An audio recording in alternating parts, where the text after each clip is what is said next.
Oh, wow. Hey. Test. Am I live? I'm live. Welcome, ladies and gentlemen, to and everything in between to Disco Elysium. Where I can what? Thank you, Harry. Where everything is made up and the politics don't matter. We have a suspect, Ruby, the eighth hardy girl. We have a motive, jealousy. We don't have her though. We need to find her, which is what we're doing. We also are doing a whole bunch of side tasks, as we always do, because this is an RPG. There's got to be side quests. But first on the agenda, being that it's 10 p.m., I'm going to have what I'm sure will be yet another horribly depressing night's sleep before I move on and do with other tasks.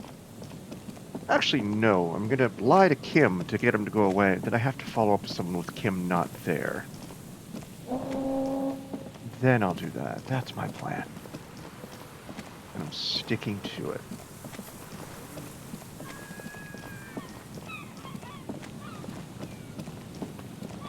Can I fast travel? Yes. I love this feature.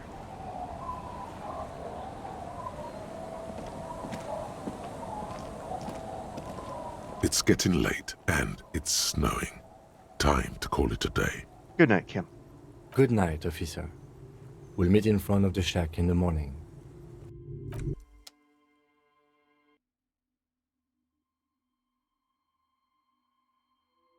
Okay, I got rid of him. Let's go visit Gary the crypto fascist. Because among many things, I am endlessly curious. What is the difference between a fascist and a crypto fascist? Is there one? That's the hard-hitting questioning that Harry Dubois is planning to leverage here.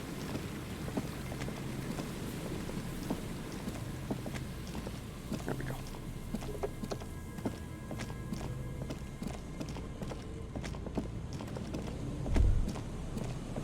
Oh, buddy's gone.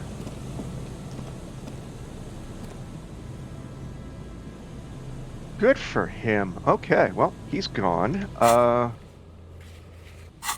guess he would be back at the Whirling and Rags.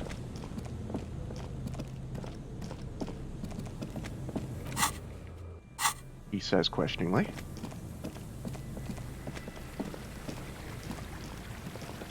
And if he's at the Whirling, I can question him there. Why can't I fast travel? What do you want? Broken pipe. Okay.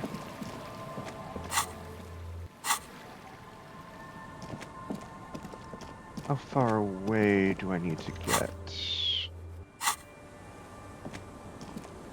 Or can I just not fast travel without Kim? There we go.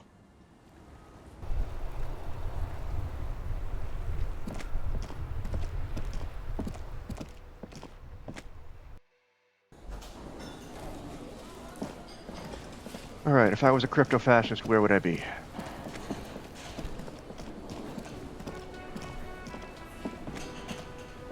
Oh, hello, dear. There you are again. Might as well talk to you first. You're here. I don't know where Gary is. So get him tomorrow. You never told me you saw the Phasmid. Oh, you don't want to hear about some old woman's ramblings. No, I really do. You seem to be the competent one in the relationship. Well, it was summer. I was building a racing track out of sand on the beach near a tall stand of reeds. Quite a tall one. Many times my height, I remember. When, all of a sudden... When was this, and how old were you? I'm getting ahead of myself. I was 5.5 in Betancourt in the suburbs. My grandmother had a summer home there. I see. Betoncourt got bombed in the war. It used to be quite near, circa 20 kilometers from here. I see. What happened? The strangest moment of my life. I looked up and one of the reeds moved. Not like a plant, but like a living thing. It stood up and looked at me. its body unfolded like some antique toy. I've never seen anything like it. I didn't know this can happen, so I reached my arm and touched the thing. It felt just like a stalk of reed, but it moved, swaying, towering above me. After a while, 20 seconds, a Wait, minute what? maybe, it left, went into the reeds. Above me? I thought this was a little stick insect. Did you follow it? I tried, but I was only a child. There was mud and high water. I couldn't see it anymore. I was just standing there knee-deep in mud, looking around me. Where did you go? Don't go. Then what?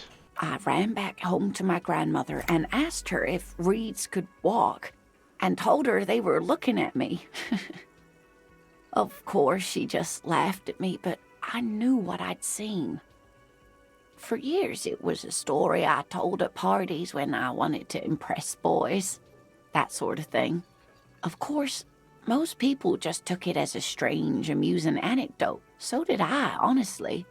But then I met Morel. We were on our first date when I told him my story. You should have seen his face. He said my descriptions matched the phasmid down to a T. Its white marble limbs, the way it moved. So that's how they met. This is beyond significant for them. You were on a date. Our first, yes. The sigh is tender. The sigh is tender, yes, but tempered by something else. A thought she can't express. Really? Interesting. Its limbs were white? Not all of them, as far as I remember. Some of them, on the inside, like stalks of marble, if that makes sense. Complete sense. How big was it? It's hard to say how big things are when you're quite small yourself. To me, it seemed to be taller than I was then, but that's probably not the case. A big friggin' bug. What if it is the case? Maybe you imagined it? Of course. I've thought about it.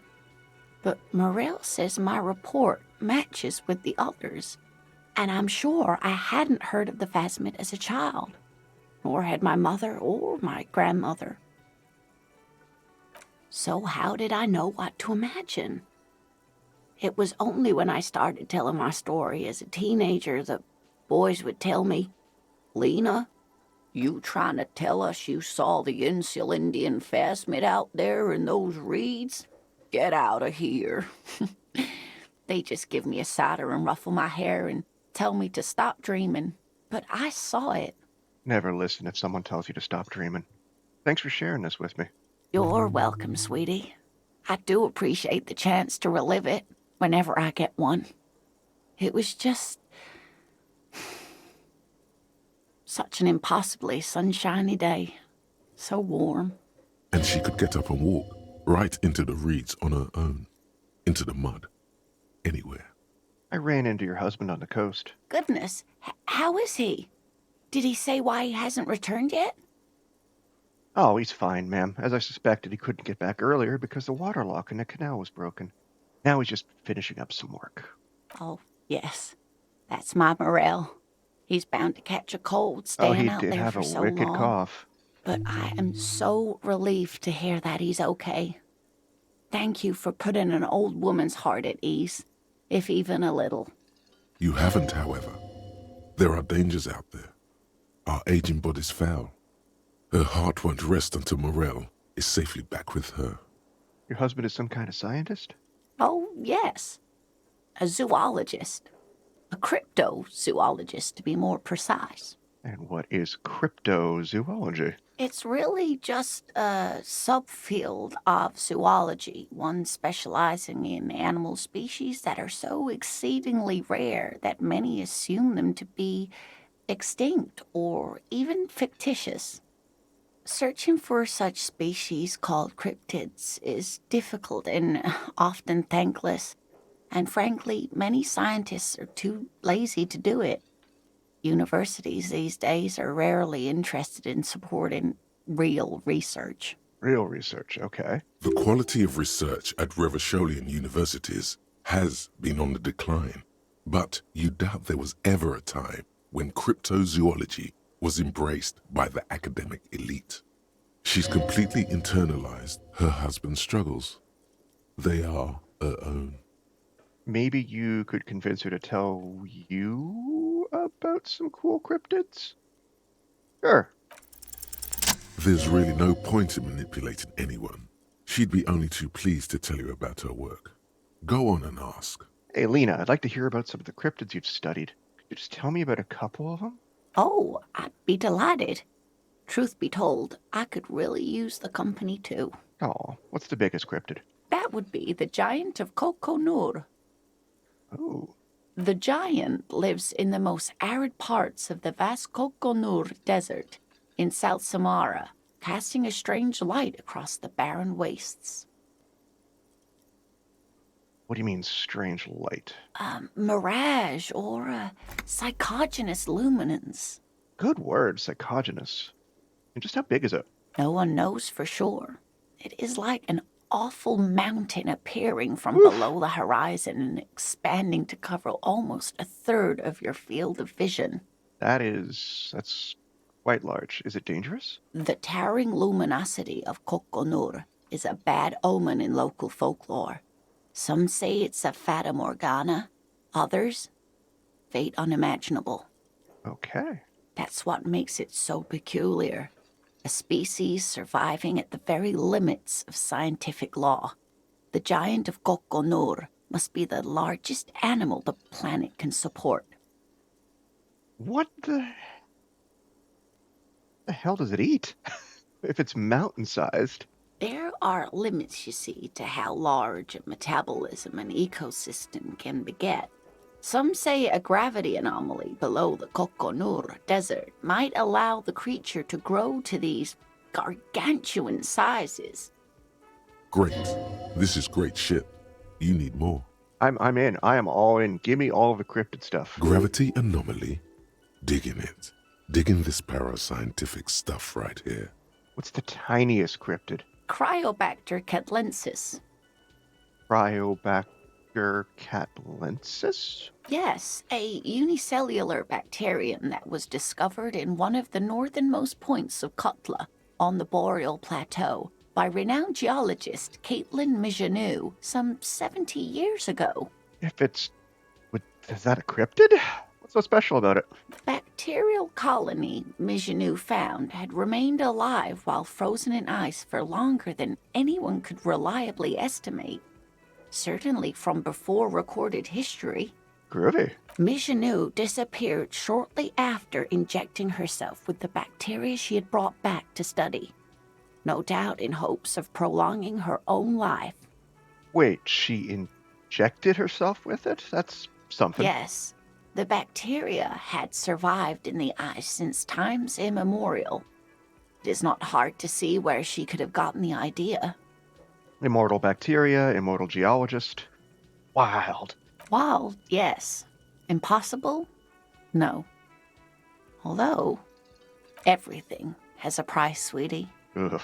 After Mijanou treated herself with the bacteria, she stopped aging, but also became increasingly eccentric and irascible, so that even her oldest friends were forced to pull away. Okay, it worked. We can assume that she has been living somewhere in the wilderness for decades now, all alone except for the Cryobacter catlensis coursing through her bloodstream. This game, or the stories these NPCs tell, have like this undercurrent of weird, where I'm not sure how much of this game is, or this game world is like a post-capitalism dystopian take on our world, and how much of it is like someone's D&D campaign just got absolutely buck wild. There's an undercurrent of what the fuck under everything. I wonder if it's going to explore that. Anyway, what's the most dangerous cryptid? The gnome of Jeroma. The gnome of Girona. Like, does that live on my lawn? Sound too bad? Oh, it is. None of his victims survived. Grieving relatives never even found their bodies because the gnome's venom dissolved organic tissue. That's pleasant. What did the cryptid look like? It was reportedly a small creature with webbed fingers and a protruding forehead and a gangly little thing. Quite scary to look at. A venomous leprechaun? A couple of campers found it when it was already dying. They heard an odd wailing in the woods and followed the sound. They were scared and wrapped it in tarpaulin to suffocate it. Wait, I thought Morel said yesterday there's only ever been 2 cryptids found. We're already on 3. It still took the gnome of Jeroma an entire day to die. Are there any photos? Alas, no. And the first scientist who got his hands on the creature's corpse put it in a jar of formaldehyde, thinking that would detoxify the gnome's venom. Instead, all the venom leaked out of the creature's teeth and into the surrounding liquid, dissolving the creature itself. A poetic end, perhaps, but a real loss for science. Alas, always alas, and then it was gone. Isn't that overly convenient? Okay, let's go in on that logic. Seems very convenient. It just disappeared and nothing like it was seen again. I understand your skepticism, but that's what happens with things that are rare and stand out. Their disappearance is most memorable, and they are least likely to be found again. Are there any invisible cryptids? What an interesting question. And the answer is yes, there are. What's that? The Col de Mama d'Aqua, or Thin Whisper of Sound. And that's precisely what it seems to be. Self-replicating sound waves, invisible and intangible. It's very afraid of us, which makes it incredibly difficult to track. Kola Mama Dakwa can also be translated as a whisper light and low. A whisper light and low. Yes, that's another translation. They're both quite lovely, aren't they? Although the low part is a little ironic. The Col de Mama d'Aqua makes, or rather is, such a high-pitched sound that other animals, including humans, can't hear it. It could be everywhere all of the time, and we wouldn't know. But how can an animal be a sound? Many scientists have asked the same question. Some have claimed that it isn't itself a sound, but a tiny corpuscle that emits sound waves. But there's no evidence to support this theory. What evidence is there of this animal being a sound? Plenty. It's the evidence that led to its discovery. In the 1920s, a group of Areopagite ornithologists, that is, scientists who study birds, were trying out a new recording technology for capturing sounds outside the range of human hearing. When playing back recordings they had made in the foothills of the Ea mountain range, they noticed certain anomalies, patterns that seemed random at first, but on closer examination were consistent with the waveforms of songbirds. Just nod eagerly. The scientists soon discovered they could track and even predict what appeared to be feeding, mating, and migration patterns based on sound waves in a strictly delimited range of ultrasonic frequencies, even higher than those of the highest-pitched bat calls. She transforms, when speaking about these strange animals, into a confident woman. They realized that they had discovered a new species and called it the Col de Mama d'Aqua, after the Paracanassian name for the voice of God, which is said to be very silent. Go on. They grew quite obsessed with these little birds. Even though they couldn't see them, they could distinguish among individual birds and even began to name some of them. They named them? Sequester, Time, Joscan. Those are but some of the Mama d'Aqua they followed individually. And why is the Mama d'Aqua so afraid of us? That is a sad story. A group of university students assisting with the field work in their enthusiasm for the project, and no doubt because they were preoccupied with impressing their professors, nearly drove it to extinction. Extinction? They tried to communicate with it and had no other means but sound. So they started sending out sound waves at frequencies they thought might match the Mamadakwas. And what happens when a sound wave meets another sound wave of the same frequency, dear? Absolutely nothing good. This lady really should be a teacher. She's really good at the explaining things thing. Psst. They cancel each other out. Oh, thank you, Encyclopedia. They cancel each other out. Exactly. And these tests were performed so recklessly that when they happened upon the right frequency, well, they wiped out most of the population. Great regret washes over her. A wending cloth. After that, the corpuscle appears to have migrated elsewhere. There have been recordings of anomalies similar to those spotted in Ea, but they've been few and far between. It's impossible to confirm the presence of any stable Mamadakwa population anywhere. I see. Interesting. What about? What about what? This has been educational, but I need to discuss something else. Of course, dear. That's all for now. All right, let's... so Gary the crypto-fascist wasn't around. And I don't want to talk to Titus without Kim. Was that? Could it be? The Calder Mamadakwa? No, it's probably just your imagination ringing in your ear. Is there a ringing? There seems to be an extremely high-pitched ring. Ultrasonic. Lena said it was very high-pitched. Am I a puppy? Right? It's like something tickles your ear. Lena also said that it couldn't be heard by any other animal, including humans. What you're hearing must just be a regular bird. Honestly, your ear isn't hearing a whole lot. The distant hum of the industrial harbor, the traffic. But, admittedly, there is a high-pitched noise somewhere there too. But then, isn't there always? Good to know I'm losing my mind. There it is again. You're about to rediscover a long-lost species. Let's keep listening. It must be very close. Maybe, just maybe, it will come toward you.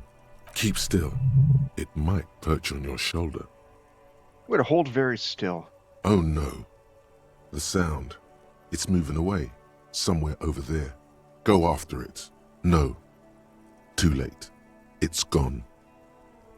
There is no ringing anymore. Just the sound of the streets. Come back, please. Keep your ears peeled, then. If the species really has migrated to Martinez, you're sure to hear it again. That's, quite the...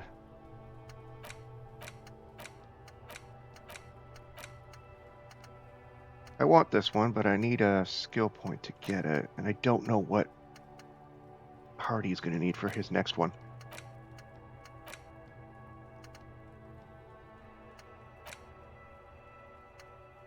Anyway, let's go back to the shack.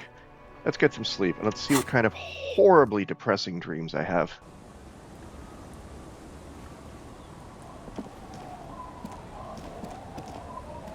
It's getting late, and it's snowing. Time to call it a day. These sleeps never go well. The bed is comforting, if a bit run down. Still, you've earned a rest. Go to sleep. Across the room, the heating system hums its soft lullaby. The mattress feels soft and sheets warm.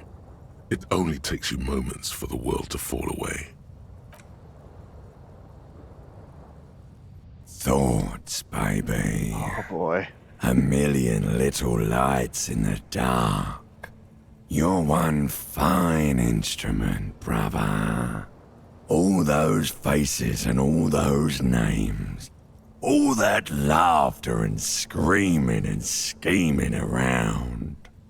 Every corner and every street.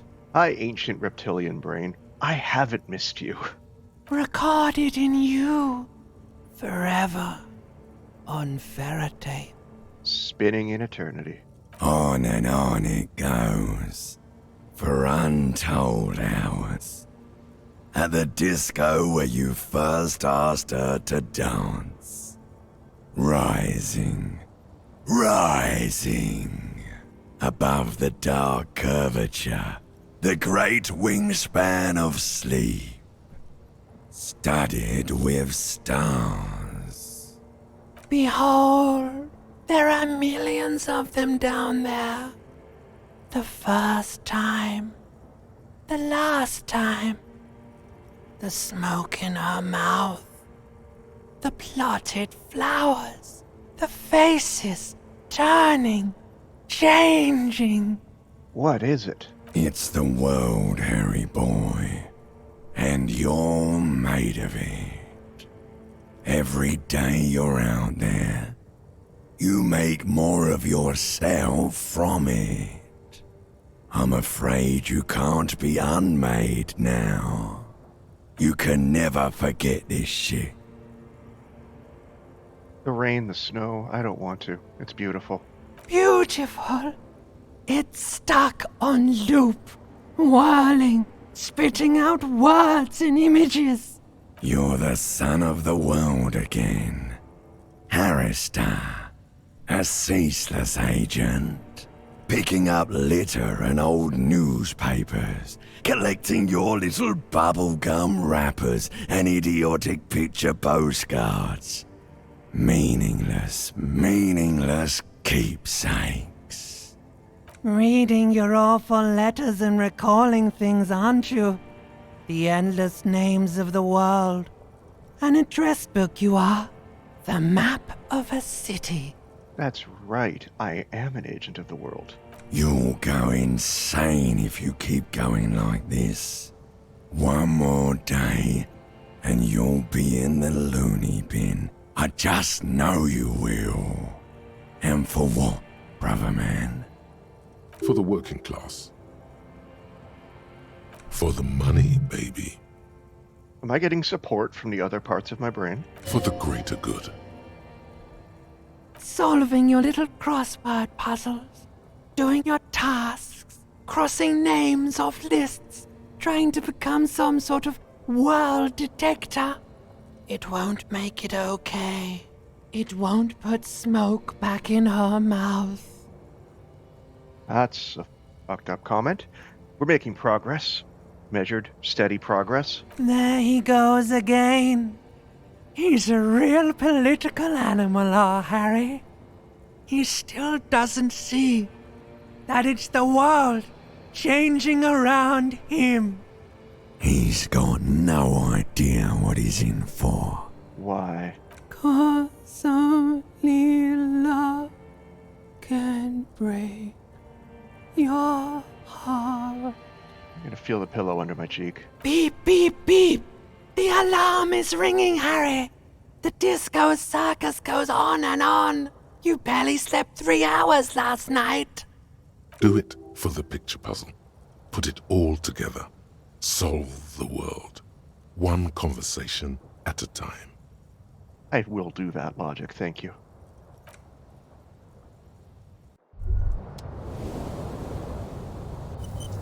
Good.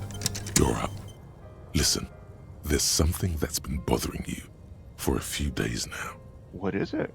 It's a suspicion, or a feeling really, that things are not quite in hand around here. Huh? An earth-shattering deduction from your psyche. What will those guys come up with next? Every day, things seem to spin more and more wildly, out of control. The center isn't holding. And despite your efforts to moderate and contain these energies, things only seem to be getting worse. I thought things were going pretty well. Oh, sure. You've been making progress on your case, interviewing people, solving side tasks. But who's focusing on the big questions? I assume the most qualified and highly credentialed people were taking care of that stuff. But have you ever seen them? How do you know they're even there? More importantly, how do you know they aren't waiting for your participation? But what am I supposed to do? You've got to find out who bears la responsabilité. What exactly is la responsabilité?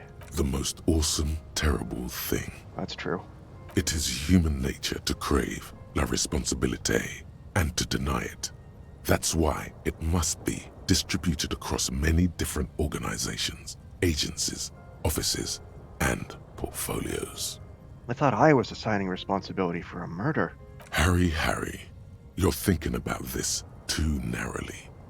La responsabilité isn't concerned with trivial questions like who killed who. It's about the real issues, the human welfare index, the price of staple goods, the transition to real democracy. All right, give it to me. I'll accept la responsabilité. I'm ready. Whoa. This isn't some kind of dictatorship. Oh, You can't simply seize la responsabilité for yourself. It must be given by a legitimate authority, like a committee. and who would sit on this committee? Only the most even-keeled minds in Martinez. Your half-brother, the lieutenant, is a natural place to start. Together, you'll be able to discover who has la responsabilité in Revachol. And, if necessary, you'll have the wisdom and expertise to assign it among yourselves. And what happens once we've assigned responsibility? Most likely, your findings will be collected in a report, which will be carefully reviewed by your superiors. Once they've reviewed it, those same superiors will produce a set of recommendations to be taken up at the next meeting of the Standing Committee. Well, as long as someone has a plan. Rest assured, no matter what happens, it will be done through the proper channels. Yay, bureaucracy. I'm prepared to take on this awesome burden. Good luck. Your report is eagerly anticipated. Oh god, that's a legit quest.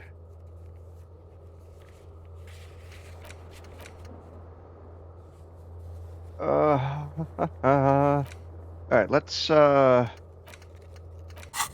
find Kim.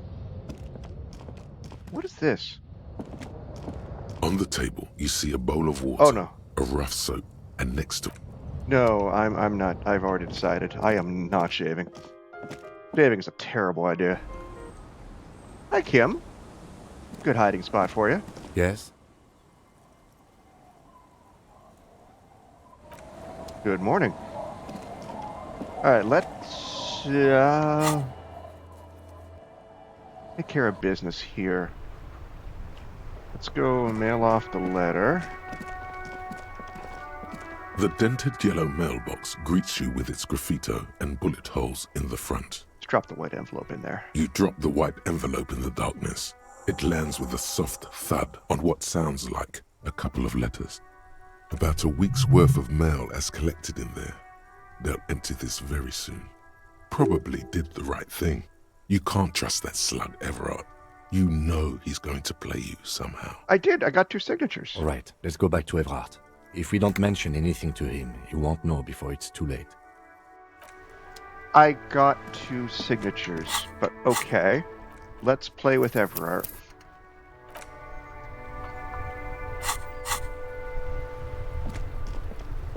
Who are you? Why are you playing with his car? Get away from the car. That's one brutal motor carriage. If I were a real skull now, I'd jack it, paint it in palm tree livery, then bottom light it, neon style. Classy. A snazzy shit-ripped skullmobile like this would make a fine trophy. We could, like, hang fucking shrunken heads from the side mirrors. Cops' heads. Scary tribal shit. Yeah, tribal shit. A cop carriage like this would have proper skull value. While I appreciate the interest you take in my brutal motor carriage, I have to stop you right there. The RCM takes threats directed at its property seriously. It's just theoretical work, copper. No basis in reality. Man, if we were certified skulls right now... Who are you? I can tell you who we're not, cop. We're not snitches or skulls. Great. Which is not to say that the skulls are bitches and... On the contrary. The part of this presentation you want to take home with you, cop man, is we're not part of the skulls yet. Okay then, let's indulge in some intellectual exchange. These young men seem eager to share their beliefs. Who are the skulls? You don't know? What kind of cop are you? It's not a question. Don't get into it. Of course I do. I was just testing you boys. The skulls are the most vicious gang of the Besmertne. Well, he's a fanboy. Besmatine, or the Besmati, the Immortals, are West Rivasholian crime syndicates. The nastiest bunch of psychos ever. Jacking carriages and getting into high-speed chases. Possessing an infinite amount of fuck-all swagger, infamous for their non-verbal modus operandi. Say nothing. They usually occupy the burnt-out quarter in Jamrock, or you can find them loitering around their brightly painted bottom-lighted vehicles. I can't wait to become a skull. Bottom lights are wretched aggressive. Do you know Cindy the Skull? Oh yeah, Cindy's a right proper skull. Yeah, a true artist of the future. Just like Arno van Eyck. By the way, if you see Cindy, give her our regards. Mr. Piss says hi. For all their nihilistic posturing, these young men are not lacking in youthful idealism. The lieutenant on your left is unusually lenient toward them. Enough about the skull. Why aren't there more skulls in Martinez? The Union does their share of policing in Martinez, at least where gangs are concerned. That's why there isn't much organized crime around here. Apart from the unions themselves, of course. Don't you worry about that. We're gonna make up for the deficit. Good for you, buddy. Yeah, we are. I see you kids are into modern dance music. Oh man, yeah. We're not fucking kids, man. Be wary of the abyss. Why? It's a threat. An impotent threat of violence. Oh, I just wanted to talk about music and now there's conflict all of a sudden. That's right. You should back off and let silence rule supreme. What is wrong with you? Now you're just empowering the... This is ridiculous. Boys, do you know why the gang is called Skulls? Yeah. The skull symbolizes the embrace of death and nothingness, present in all of us. The vehicle of our future operations. Death and nothingness. They're called Skulls because when you are shot dead in the middle of the street, the skull is the only part the stray dogs want to eat. Well, Kim, that's dark. Just trust me and follow my lead. So, boys, want to feed the dogs? No reply. The blonde rebel scratches his chin, deliberately not focusing his gaze on anything. He looks very uncomfortable. The other one shuffles uncomfortably, nevertheless continuing to steal glances at the lieutenant's motor carriage. Your rhetoric's confusing. Are you part of the skulls or not? We're not franchise skulls. Well, not yet. Once we get our name out there, we'll have a chance to join them. And what makes you think that the organization would ever accept you? Because we can be just as psycho and vicious. You'll see. But in a non-threatening and definitely legal way. Definitely legal. We'll fuck the system from the inside later. Just be cool now. The damage will be tenfold. Right on, fuck. So what's happening now? Enough about this scullery, then. Mm-hmm. What's with the jackets? What about them? Why do you have "fuck the world" written on your jacket? Like I said before, many men keep searching for the one. For so-called true love, which is actually just obsession masquerading as kinship. The thrill of the chase. The hollowness that fills your chest cavity after catching it. I'm wondering if the poetics come with the jacket, Or are they derived from something else entirely? To catch a fish, you'll need to hurl the lure many times, and even then it isn't certain that you'll get anything. If you blow up the lake, though, This is a terrible metaphor. you get more fish in a shorter time. And, for time is of the essence and fleeting ever so quickly, one must think of a way to fuck the whole world and not get caught up in fucking someone. Because when one fucks everything, he fucks nothing. And that, to me, feels glorious. Sticking your dick into the void. What? Okay, this is full. What? This is cool. Hate to admit it, but in a weird way, he's got a point. Do you know what? Forget about it. Mm-hmm. Well, talking to you has definitely been something. Just get away from the car. Oh, okay. Let's buy some health pots since I'm in the neighborhood. Sell these bottles. I've got a bunch of bottles on me. Oh, hey. The yellow roses in the window, those aren't the flowers that were left for Klasha. Good to know. The tear machine stands in the corner. A sign says, 1 bottle equals 10 cents. Your bottles clunk into the machine, and the money appears. Excellent. I need drugs. A small cabinet on the wall is filled with various medicine bottles, nasal sprays, and blister packs. They all bear the Saint Baptiste Pharmaceutics logo. Can I have some health, please? Okay, here. I hope Saint Baptiste makes you feel better or something. And another. Okay, here. And another. Okay, here. And Okay, another. here. And another. Okay, here. I hope Saint Baptiste makes you feel better or something. I'm good though, thank you. Just bought her out. Sweet!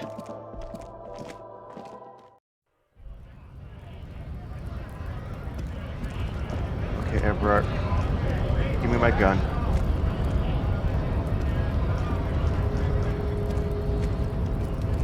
Or tell me who has my gun. So I'm assuming he doesn't, but at this point, who knows?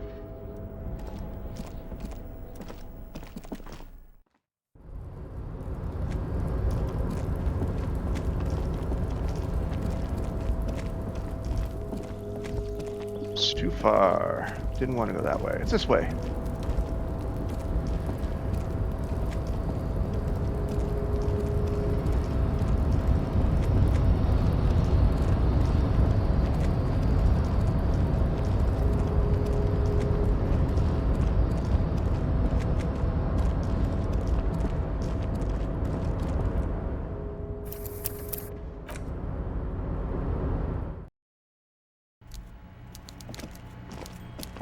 Hello, Everard. Oh, hey. Is it? It's... Mr. Dubois, I hear the meeting with Titus was a glowing success. That's such a relief. Titus can be a handful sometimes. Now, what can Everard Clare do for you today? It's done. I mailed the signatures you asked me to mail. The Golden Boy returns once more. Wonderful. Simply wonderful, Harry. Of course. I already knew this. My friend, the mailman, confirms the letter is on its way. Excuse me. You've done a great thing today. You've given the children of Martinez a future and proven to be a true man of the left. I can finally trust you now. Excellent. You're in my inner circle. You too, Mr. Kitsuragi. We can talk about anything. The strike, the murder, your lost gun, nothing is off the table. Where's my gun? Judging from how happy he is, it looks like you did it. He doesn't appear to suspect trickery. Well done, sire. By guile and deceit, you're in. I know that's not true. Can I get my gun now? Harry, I've got to be honest with you. Your gun was found 2 days ago. Withholding this information weighed heavily on me, but it had to be done. Well, fair enough. Where is it? An old woman has it, and let me tell you, Harry, word on the street is she's a character, so watch out. This must be the woman who bought the gun from Roy. The one he described as terrifying. So the gun's still with the woman who bought it from Roy. Yes, the same one. I see you've done your research. The pawn shop made the gun easy to track. Crazy stuff, Harry. Selling your gun like that? Wild. Anyway, Union Boy's gonna help you fix it. He winks at you. Don't worry, Harry. the neighbors of this old woman contacted my men because they trust me and the Debarders Union. Apparently, she was waving it around at the entrance to her building. She was waving it around at people? As I said, she's a character. I didn't have time for details. It sounds like she's unstable, but don't worry. No one got hurt. Oh, who is this old woman? Unfortunately, I don't know anymore. You're gonna have to go in blind, Harry. But she's an old lady. How dangerous can she possibly be? Oh, and she calls herself the Pigs. Delightful. There it is again. The pigs. Like Roy said, not good at all. I, for one, find it refreshing. Finally, someone calls themselves a pig. Very droll. It actually sounds extremely bad, but let's not give him the satisfaction. You set up a meeting? I already have. Tonight, starting 10 o'clock, near the old fish market on the coast. The one on the boardwalk, a little past the fishing village. Be careful, Harry. I would never set you up for anything dangerous, but you did ask for this. Now, back to the fun stuff. Okay, well, 10 o'clock. Got it. She will be there from 2200 hours till 0200 hours. More fun stuff. Seems like we already have fun stuff to do.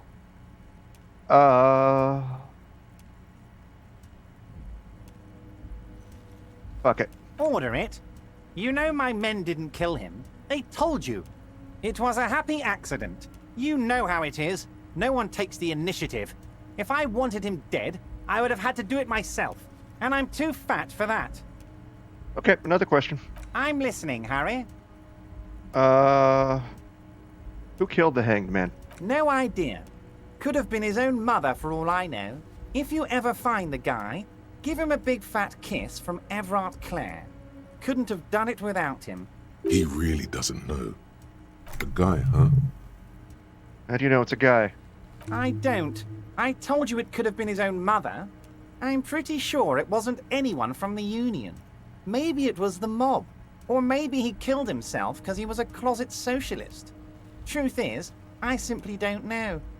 He really doesn't. Fair enough. Well, that's all for now. Great, Harry, great. I think we have truly built a bridge between Martinez and Jamrock today.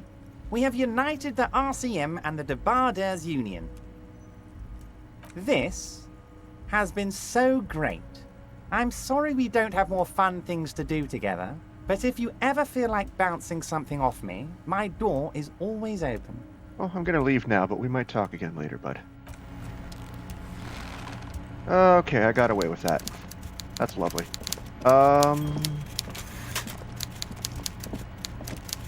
Okay. No, I'm not gonna spend a skill point yet until I know what skill I need from Titus. 'Cause I'm assuming, convince him to work with me, there's gonna be another crazy check. 'Cause there always is.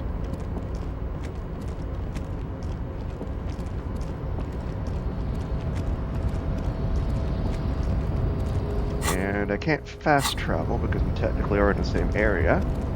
So let's just run back to the Whirling and Rags and see what he says.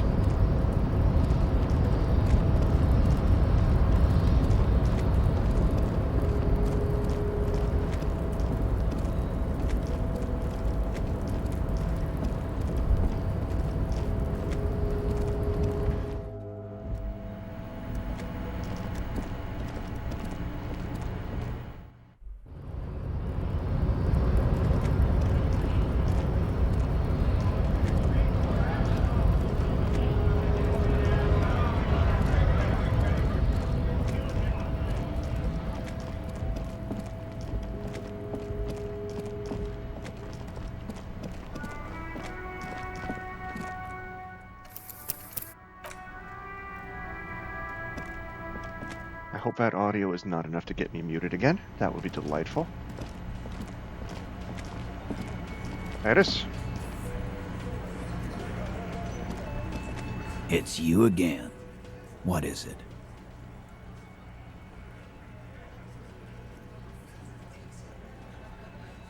Okay, I talked to Clash. Now I need to talk to Ruby. Why?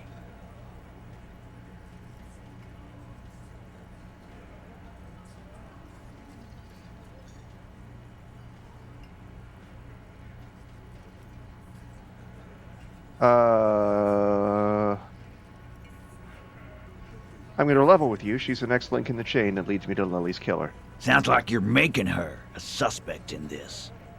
Not on my watch, you're not. Ruby's one of us. We're not gonna throw her under your moral intern steamroller. Fuck that shit. And fuck you too, moral Wow. Ruby is missing. If you hide from the police in a murder investigation, you become a suspect. You know how it works, guys. That's nothing.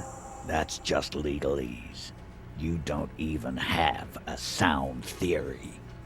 I don't want to be rude, but we're trying to get some R&R here.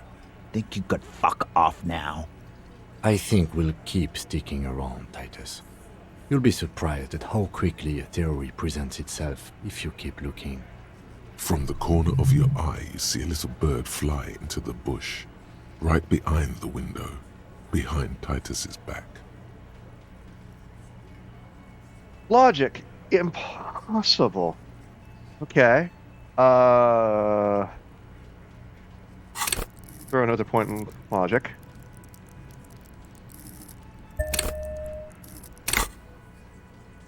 %58%. I'm still gonna fail this. A sudden flash of lightning in your neocortex. The hostel cafeteria is lit by its airy blaze. Floor plans, bullet trajectories, webs of human emotion, all channeled into a single thought. Why are you so sure Ruby didn't off him? Because she was here, all night, with us. He's cobbling together shit so he can put her away. It's Cop 101. She was here all night? 11:30 to 12:15? She was here during all that time? Yeah, with us, drinking, near the stage there. She didn't go to a toilet? No. That's a lie. You know that's not the case. All right. She took a fucking leak, okay? For one moment. Maybe went out too. She has an operation to run from her lorry.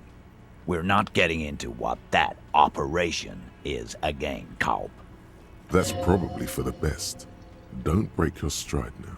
And just 'cause she was gone for 5 minutes doesn't mean she magically got to the roof and shot him. I've been through this. It's not plausible. All right, we're in.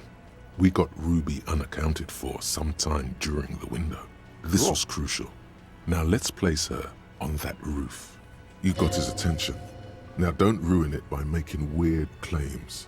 Remember, you can still mess this up. You do agree the shot came from the roof, right? Why not? You can't draw a straight line into Clausia's window from any of the surrounding buildings. Not from what I know about Martinez. Maybe from the coast. But like I said, I've been too busy dealing with you idiots. So no, I don't think it was a sniper. It was close up. There's a 72% chance the bullet came from the roof. 72%. There's a percentage and all. Where'd you get it from? Your guys in the lab? Definitely lie. The truth is not credible. Yeah, we have a ballistics lab in Quran. We consult on cases like these. Wouldn't hurt to have one of those in Martinez. Still, all the labs in the world don't put her on that roof. Could have How'd she gotten... get there? Climb? Well, she could have gotten to the roof from somewhere inside the whirling. Nah. The only way up there is through Clausia's room. How much do you guys know about this place? We've only been drinking here for what? 6 years? How much do we know? Been thinking of getting wilding in racks. That is on my ass, boss. There you go. Tatted on his ass. We know the place. There's a locked door in the kitchen, another on the roof. Ever been through those? No, but that doesn't prove anything. It's just 2 dolls. We're not giving you Ruby for that. She's one of us. What if those 2 doors are connected, Eugene? Is that your name, Eugene? If they are connected, she could have gone to the kitchen, gone up, shot him on the roof, then come down. All in 5 minutes. How about that? Yes, she could have. This is one long shot. Have we firmly established Ruby could have had access to the roof where the man was shot? Firmly? Try shit on a stick. All you've established is a possible route to the roof that you haven't found. And even then, a route doesn't put that bullet in the Burke's head.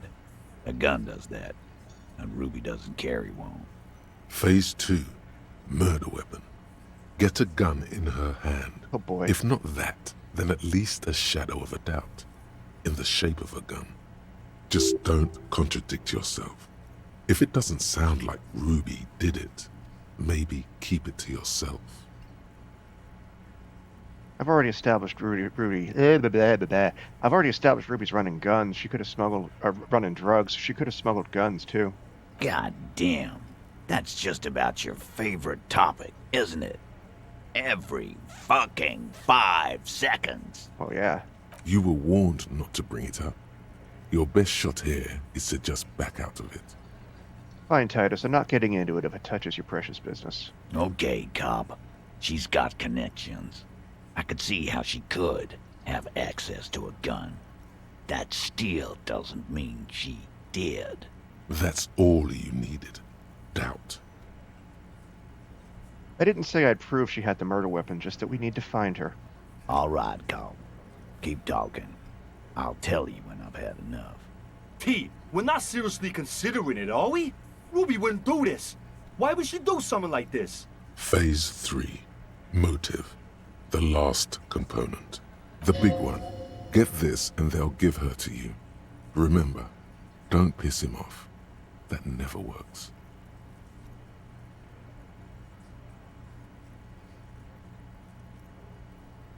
Not why did she kill him? It's why did she organize the cover-up? And I suppose you have a theory on that. You could have been covering up for herself, Titus. Think about it. Why go through all that effort? It was her idea, wasn't it? The hanging. You went along, but she suggested it. She had, like, a fully formed plan and shit. Right when she came back downstairs. Really, Shanks? Claudia wanted to talk to another girl, that's all. She was just the first one up there. I could have come up with that plan if I'd have been first. Time for a logics demonstration. Eugene, let's assume you killed him. He scoffs. Think. You kill him. Get up there. Shoot him. Get down.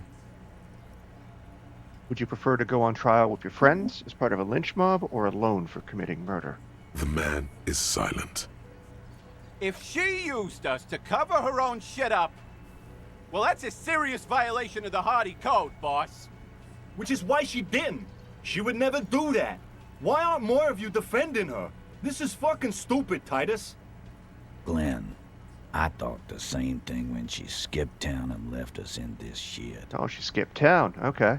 Oh, so he didn't rule her out completely. And she's skipped town. This is good. Titus, you have to see it. Things don't add up. We need to talk to her. Silence. He looks around the room. The old man in the corner nods. A very small nod. And a trickle of tobacco spit on his lip. This is the only option he cares for. Yeah, I see it. There's one more thing I've been wondering about.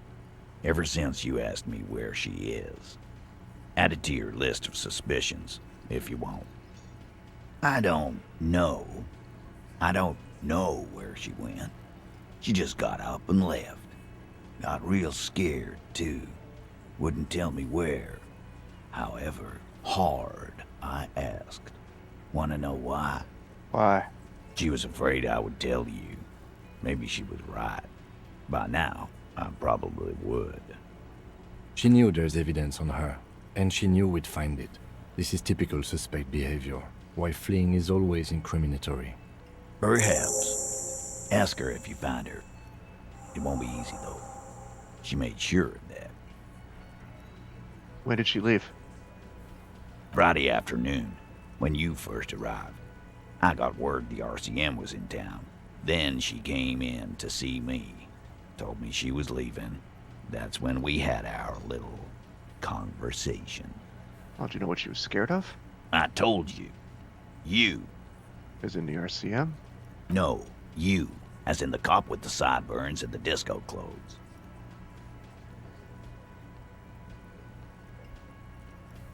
Why does everything flee at the sight of my shadow? It seems you have that effect. Especially on... Fair enough. Right. That's the second one now who's trying to flee you. You know, when I first saw you limp in here, I thought she was paranoid or sniffing her own supply. But now I'm not so sure. Do you have any clues on where Ruby went? She's not far. We know that much. She didn't take her lorry, so she's on foot. Well, there's nowhere the lorry could have went. Good fucking luck, man. She knows this place like the back of her hand. You'll never find her. Yeah, Al. And we won't either. She's not really a hardy candidate anymore, is she? Probably not, buddy. I hope not. She's not, Glenn. Have you looked for her? A little. On the coast. Where have you looked for her, more precisely? More precisely, on the coast, past the waterlock. She's not here, so I'm thinking she's there. You tell me where on the coast I should start looking? Sure, there's some shit houses there, a cinder block town. Fisherfolk there refuse to unionize, so that's one place we haven't looked. Fair enough. I hear they have a shack where junkies sometimes crash. Time for you to step up. We will start there. One more question. What does Ruby look like? Boyish. Hair's red. Dyed. She looks like a lorry man. Alright. Do you know what she was doing with Ulan frequencies? The what now? I have no idea. Boys? She said she's building a pale emitter. What? What? Thanks, Titus. We were talking about radio equipment. She said she's doing Ulan frequencies and a pale something. I don't know more. Alright. This guy barely understands what he's talking about. Well, Angus, you and me are on the same level, bud. There you have it. Pale something. Alright. It's not much, but it'll do. It'll have to. I'm gonna shake his hand. His grip is firm and reassuring, like holding a piece of unpolished granite. Not just granite, tightly packed RCM sergeant material. Just think it. No, he already is a sergeant. That's what you're feeling. He just wasn't sure what you are. What's that?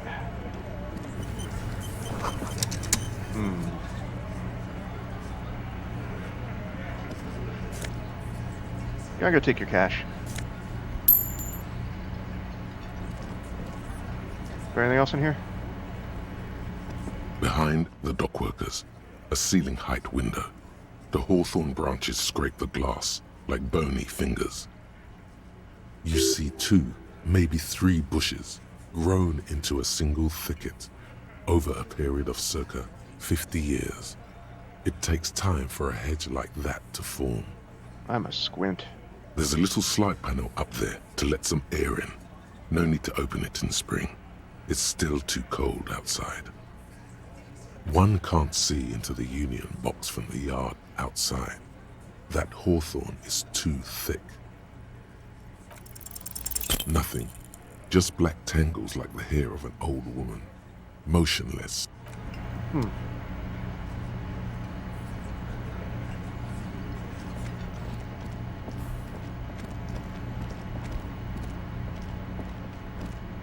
You see, it could be connected to the barred door upstairs. Could be. But I don't have a key.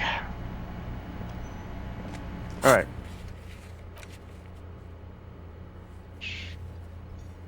So I have to do that at night. I'll ask about Ruby in the village.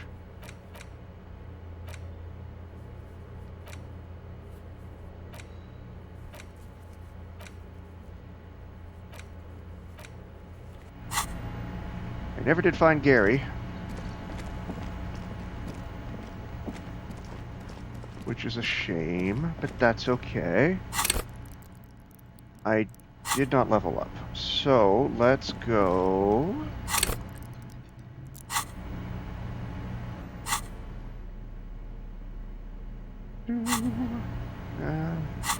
yeah, I didn't level up, so I can't do any of that. Which is tragic. Get outside.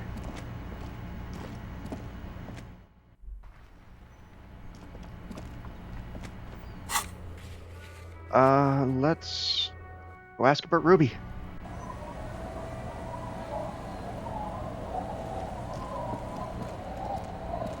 The old woman might not help, but you might. You seemed helpful before. The waves are beginning to die down. Look at those little bastards. Simmer down.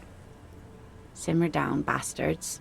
Why does she care about the waves so much? What is it with you and those waves? What is it with waves and fishermen? We need to be out there with them. Fair enough. Fishing, making a living. So I asked them to accommodate me.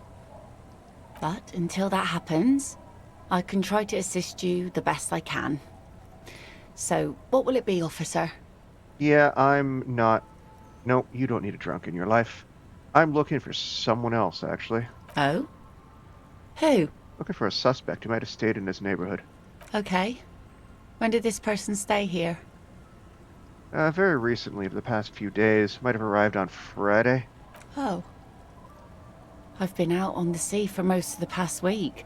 The weather's been good for fishing, so I usually start at 4 in the morning.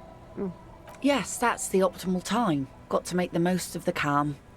I've been sleeping like a corpse after. The sea really takes its toll.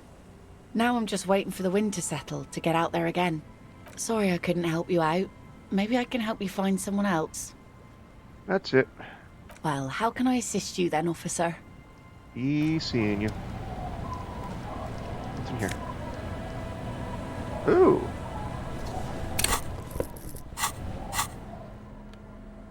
+1 composure, -1 savoir-faire.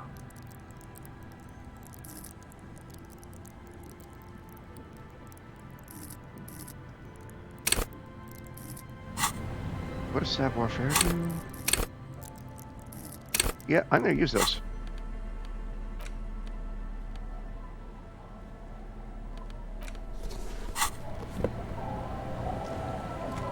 Ooh, what's in the bucket? How did I miss those the first time around? What about you, my delightful, elderly friend? Did you know anything about, this? Cold out here. Our tenant, the policeman. I hope the waves don't keep you up at night. What can I help you with? Have you seen a red-haired woman named Ruby around the coast? Nay, I haven't seen anyone lately. Do you know who I'm talking about? This is my little cinder block town. I know what goes on around here. She's being evasive. Ooh. She knows something. There was a murder in Martinez. She might be a suspect. We would appreciate your help. Would you now? I know how this world works, and it doesn't work when people tell on each other. This is like when that man locked himself in the woodshed. We just need to help her come out. No, it's not like that, man. With him, we called you. Right now, you just arrived by yourself, like a raven plucking at the window glass. I see. You know something, but you've decided not to tell us. There's not much to tell. People come and go. Now, was there something else? I see, ma'am. I hope you don't mind if we look around anyway. You should look around your shack. Maybe she's rented it out to others too.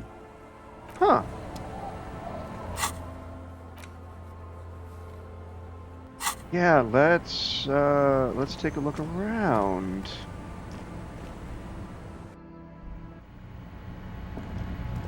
Ooh, what's this? As you look at the floorboards in this corner of the shack, it's clear one of them isn't quite level with the others. The edge of a floorboard next to it looks scratched. Move it aside. Hollow space underneath the floorboards is dark and damp. You can barely make out the mixture of sand and sawdust below. What's in there? Nothing particular catches your eye. Looks like more reeds. There might be something hidden inside the sand, though. Something bad. Someone's night thoughts. A last resort. A bad idea. Let's search through the sand and sawdust. You stick your hand in and start combing through the sand. Dry, not like outside. Fine dust. And then, something hard wrapped in paper. What is it? A small cylindrical object. You pull it out. A bullet. A 9mm bullet, to be exact. Fit for all muzzle loaders of that caliber. Interesting. The floorboard doesn't care. But maybe the washerwoman does. You have enough to confront her with. Interesting. Single bullet.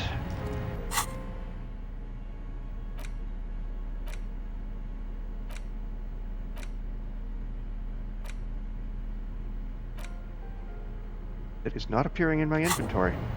Fascinating.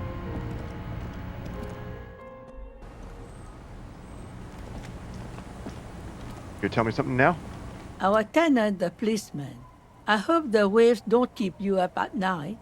What can I help you with? Why was there a bullet under the floorboards of your shack? Damn that girl. A bullet? You didn't put it there, did you? She did. Gone and hid things in there? She's usually a good tenant, and not a stupid one either. You rented the room to her? Yes, I let my room to that Ruby girl. As I've done before when she's been in trouble or just looking for solitude. I've made it clear. We welcome all kinds of people here. Well, when was this? She came last Friday, left on Monday in a hurry. What has she gotten herself into, that girl? That's for the police to find out. Right then, please answer each question to the best of your ability. I'm sure we have a few. You said she left on Monday? Yes, early with the dogs, around 8 o'clock, I think. Oh, dogs? Okay. She probably heard the Lieutenant's Kanema drive by, and it woke her up, just like it did you. Kim, she must have heard your Kanema. Yes. That is a downside of having a 130 kilowatt engine. It lets the bad guys know when you are coming. Is the room exactly as she left it? I cleaned it, like I always do. Was there anything else there? No. The truth, sire. What is she like, Ruby? She's good company. Knows how to talk to an old woman. At my age, you don't get a lot of quality conversation. So I really appreciate that about her. Did she talk to you much during her last stay? No, she was mostly silent this time. Kept to herself. Oh, what do you mean? She tried not to let it show, but I could tell she hadn't come to fish. Usually she likes to cast a few lines, but this time she mostly stayed in her room. And why do you think she left the bullet there? How would I know? She's a gruff one, but not violent. She doesn't go around toting a gun. You could ask her about your hunch, that it was a desperate measure. See if she thinks Ruby fits the bill. I have a possible explanation in my mind. Aye. Do tell. An exit plan. Exit from what? The world? The lieutenant stops writing for a moment. He looks at you, then at the old woman. No, she's a fighter. She really believes that.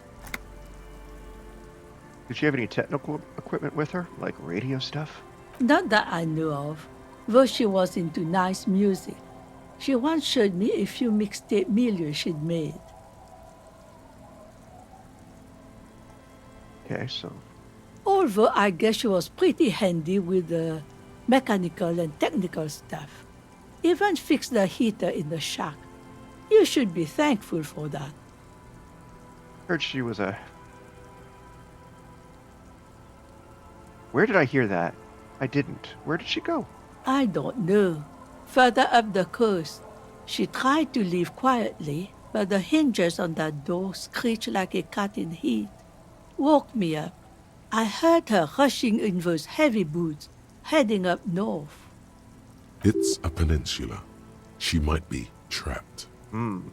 You'll never find her, you know. She knows the coast like the back of her hand. You only just arrived. I wouldn't worry about that, man. We are persistent.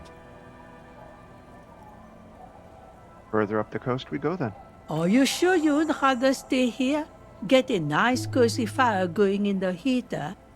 Seems like a better idea to me. The failed electric mural.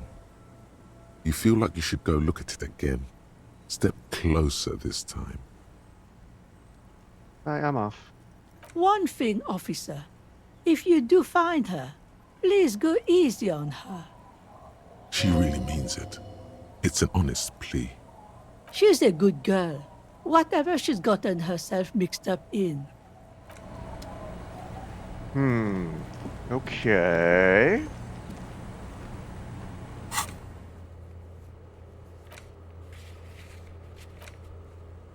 So the thoughts, my my intrusive thoughts are telling me to go look at the electric company sign.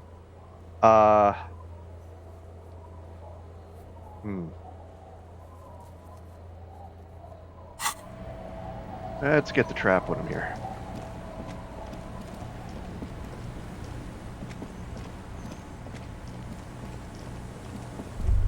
Hey. I would be the walker, so I was drunk out of my mind.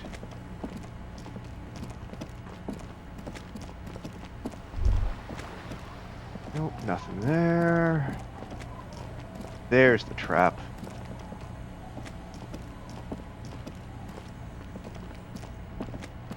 A familiar apparatus lies among the reeds. Another one of Morel's traps, weighed down by stones to keep it in place.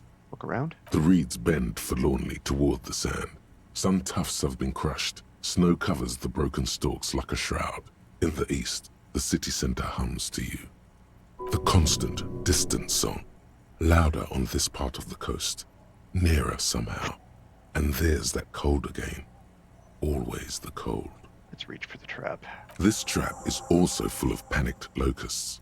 No sign of any cryptozoological beast inside. Another empty trap.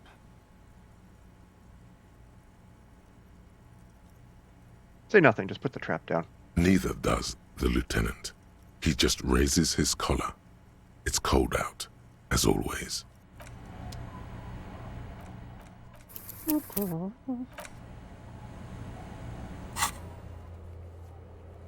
There's two left, near the boathouses, west of the Feld building, which I'm going to now. Let's go visit... Let's talk to him about being a moralist and see what happens. We need to talk about responsibility, Kim.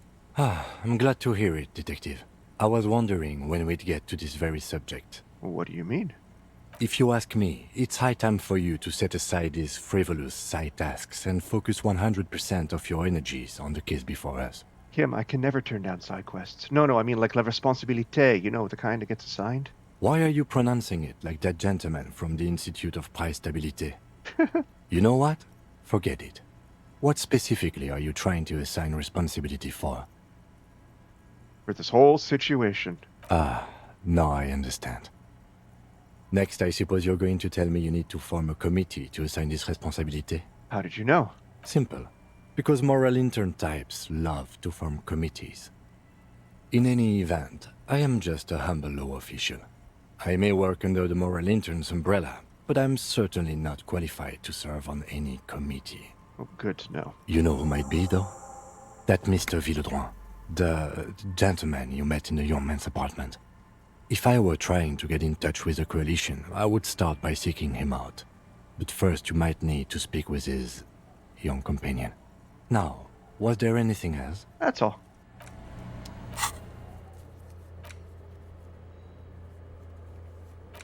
Alright, let's go...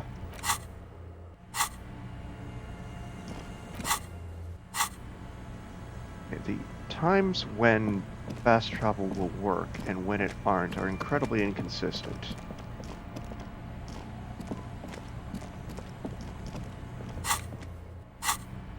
That's fine. I can run to the apartment. It's on the second floor. As long as I don't go in the boiler room, it won't crash. Right? Let's go... Let someone know their husband died? Wife died? Husband died. Get away from that fucking car, buddy.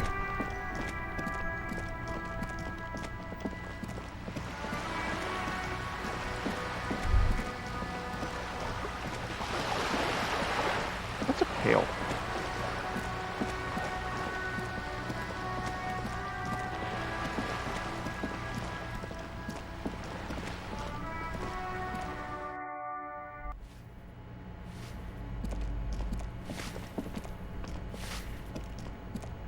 Give me a moment. I'm looking for Billy Majan. Do you know where she lives? It's about Victor, isn't it? It's always about Victor with her. You'll find the Majans in apartment 20 upstairs. It's one of those doors on the balcony. All right, thank you.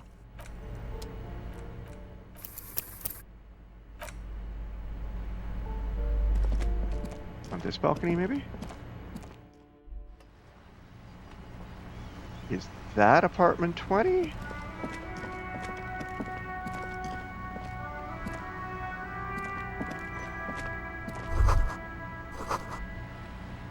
No. I'm not going in there.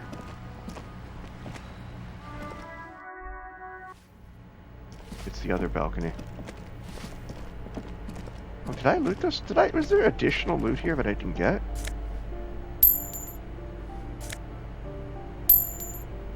Or when I crashed, did I avoid it? You hear someone walking around.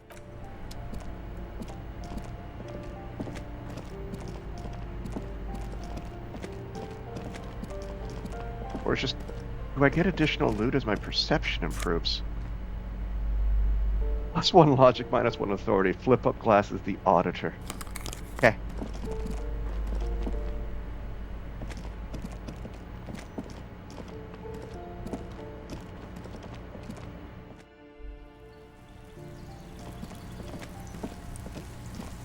What are you? A weathered brown door. This The is number reads 20. Something smells good. Soup à l'oignon. Onion soup. The lieutenant motions to you to go ahead and knock. This is the door. You already know it's the right door.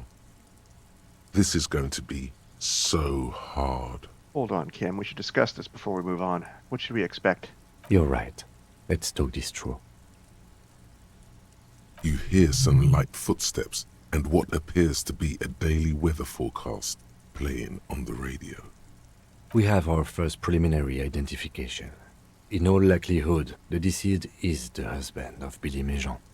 We need to confirm this, as well as deliver the death notification to Billy herself. Now, delivering a death notification is never an easy task. There's a reason why it's often called the most stressful part of our job. This is why it's usually done in pairs. You got this. I'll be monitoring reactions, ready to act if necessary. Yeah, this is gonna suck. You have any advice on how to tell her he's... Dead? Just don't say that you know how they feel. You don't. Good advice. Alright, I think I'm ready. The lieutenant motions towards the door. Hello? Who is it? And someone turns down the radio. Is this Billy Majan's home? This is the police. Please open the door. The police? A moment, please give us a moment. Tidying up, nervously. There's fear in her voice. Oh dear. Come in, the door is open.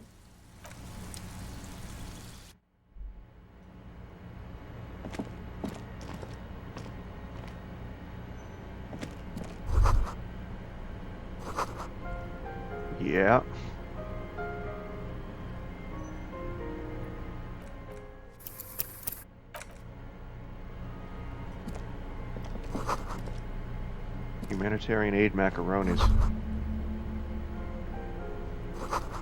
They afford oh, wow, these guys are...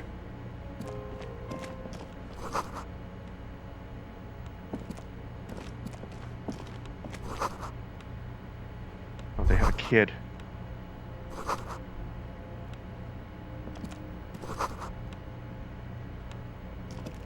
This is a tiny apartment.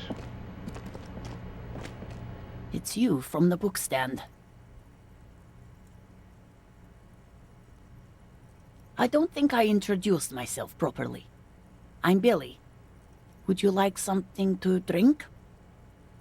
Tea? Lemonade? We're out of coffee.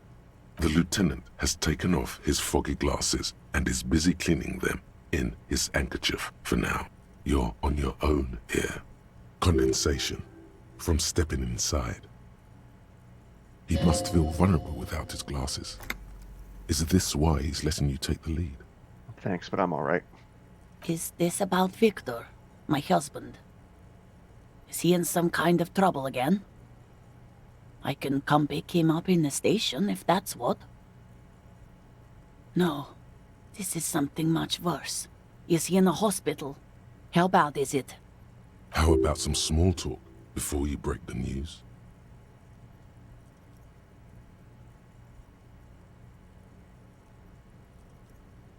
You live here with Victor, your husband, right?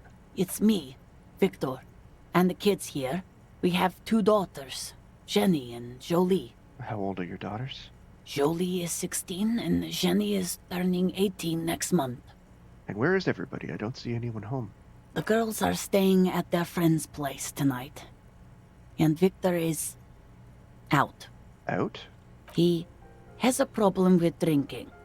And so he disappears every now and then.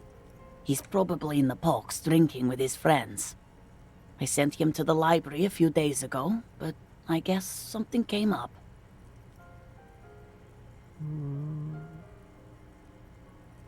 What was you...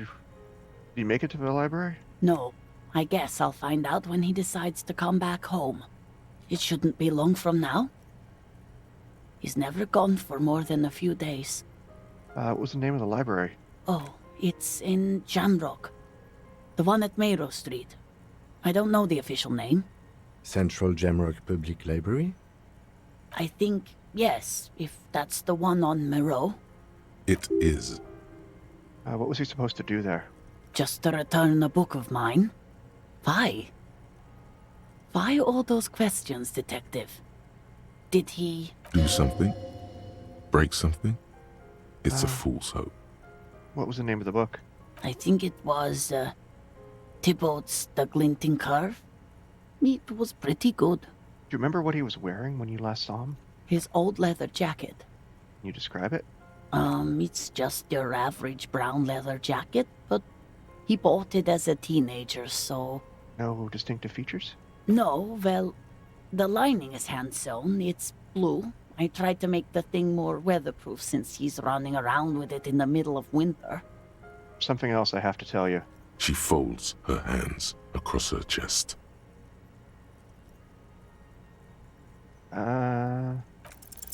You've done this before. Just keep your focus. Ma'am, I'm very sorry to say, but your husband, Victor Mijan, was found dead on the Martinez boardwalk. What did you say? Your husband, Victor Mijan, is dead. I'm sorry for your loss, ma'am. Oh. Oh. But... he was just... But he was just here. Alive. We understand this comes as a huge shock. I want you to know that me and my partner are here for you if you have any questions. Take your time, ma'am. What happened to him?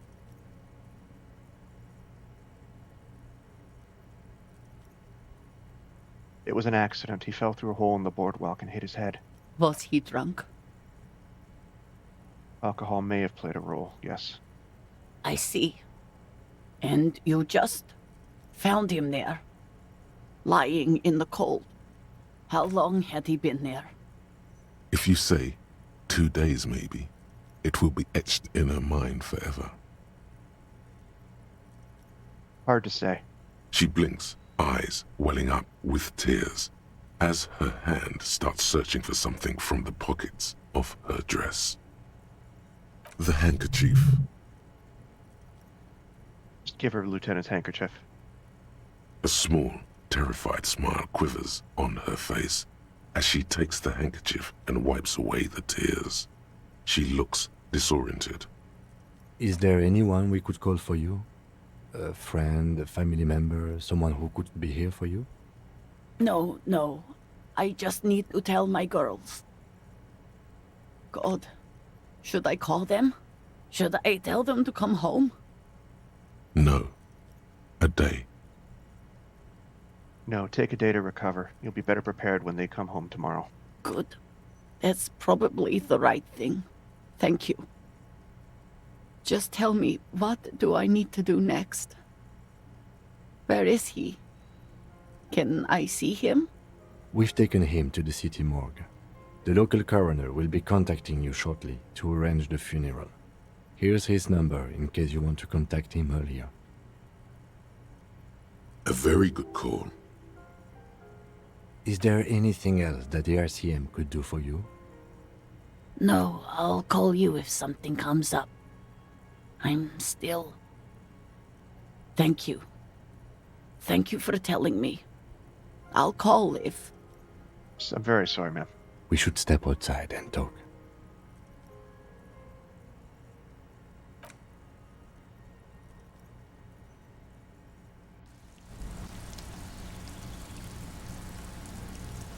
You did well. Well, thank you. That was incredibly unpleasant, but I got through it. I could have done more. You did enough. Can't save the whole world, you know.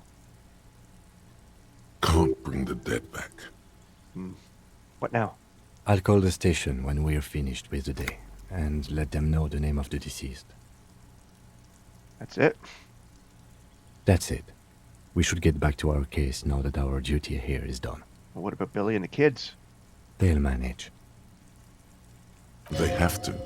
It's not your place to live their lives. Fair enough. Right, this is closed then. Let's go. You should return to the boardwalk now that the body has been taken away. There's something you need to see. What do you mean? A little something that your visual cortex has put together while you were away. Let's call it an apparition from the past.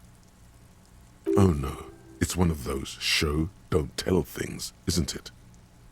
You can just stop by whenever you're close. It should be quick enough. My intrusive thoughts are incredibly intrusive today. Alright, I have a skill point, right? Yes, let's lock yet another slot. What do I learn about myself? Learn about a cryptid.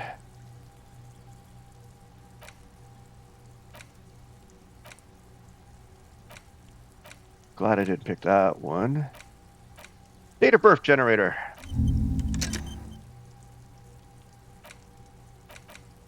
Volumetric shit compressor. I still love that. Okay, that's done.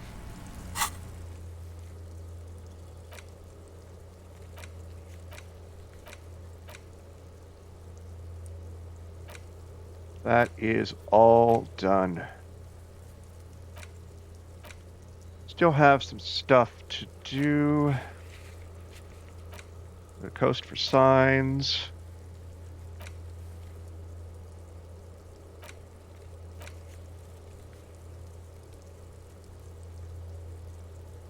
Yeah, I guess we are going back. Yeah, let's go back to the... Do you know what? I know he's getting sick of side tasks, but like any good RPG, you always do all the side quests first. That's the rule. Oh, did I get another level out of that? I did. What do I want?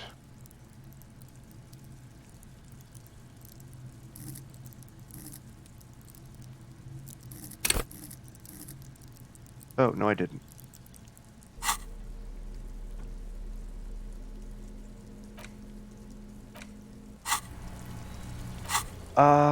Let's visit the You know what? As I was saying before I so rudely interrupted myself with a different thought, let's... Yes? No, Kim. Let's go visit the church and see what nonsense is in there.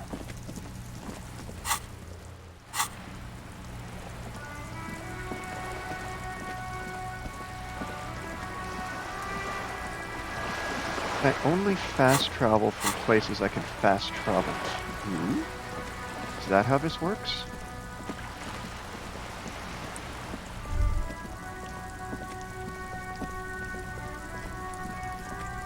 Can I fast travel here? Yes, I can. All right, to the church.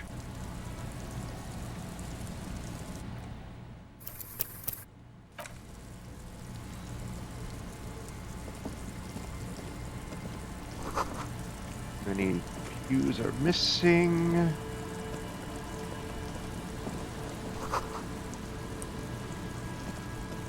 Very dark, very creepy. Hello.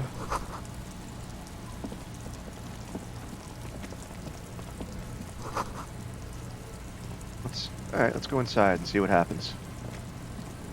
Heavy wooden doors, more than twice your height, stand shut in front of you.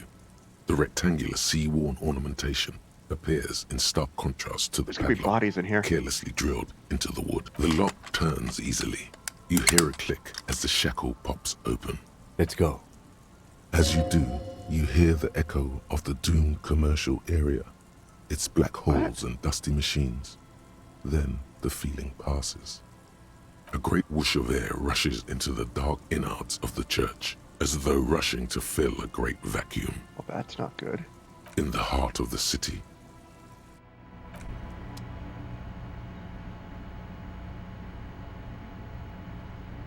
That's very pretty.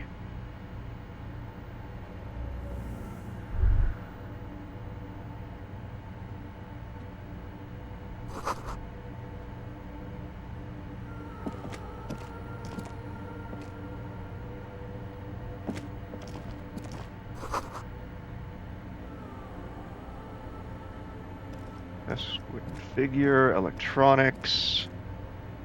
What is going on here?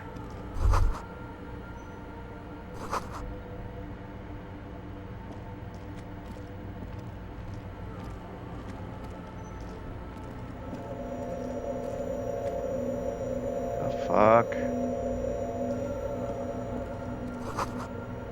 Live wire runs into water. Okay.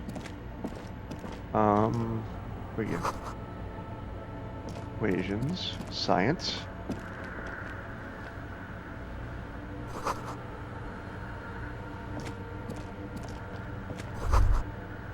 Wash the tape recorder.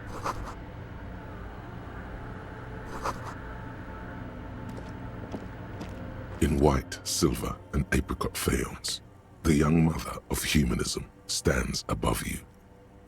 A crack runs across her body.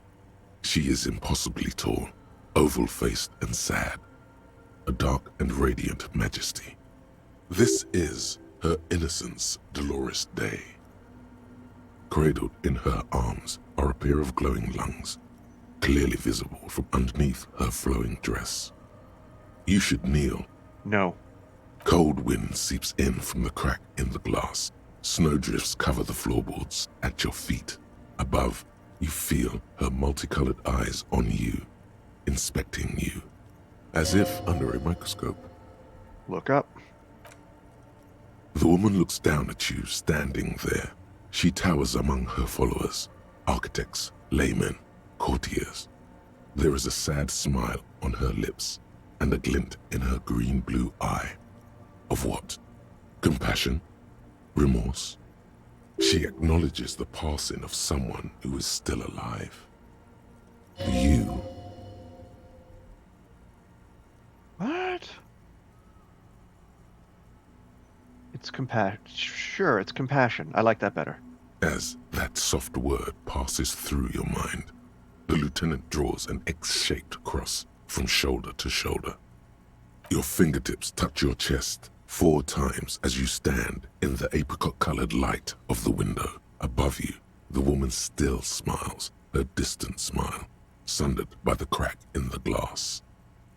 How do I know this is the mother of humanism?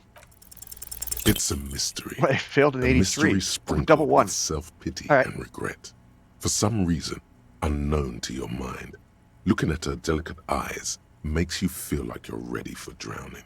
All you know is, this is the young mother of humanity, and that you should go. Do something else. Escape her sad, worry-worn look. Reconstruct the cracked glass. A jigsaw of broken shards I passed that one. falls into place in front of you. A ghostly reconstruction of the stained glass window. Before it was shattered, there was an older woman beneath the younger one. And a text. A light motif below them both. What shattered this mosaic? Unknown. A motor carriage? A gunshot? Someone falling into it? Or maybe just hooligans looking for something to break? Who is this older woman? Oh. Okay. Well, that's delightful.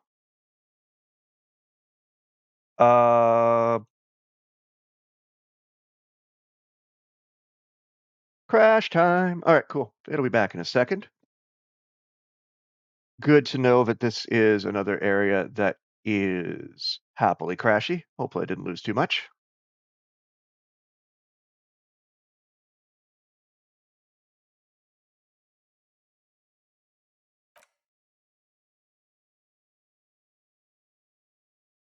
We should be back live in just a moment. And this is why we save.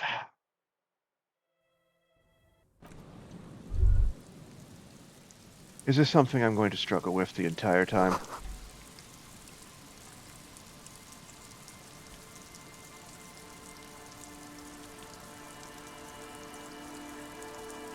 Quite possibly. What does the internet say?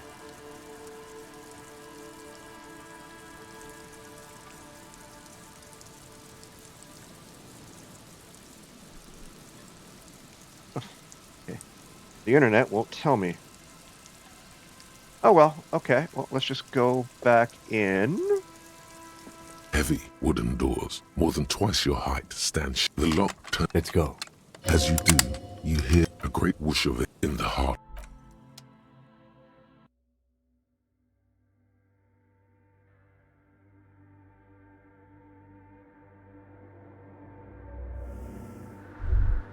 Fantastic.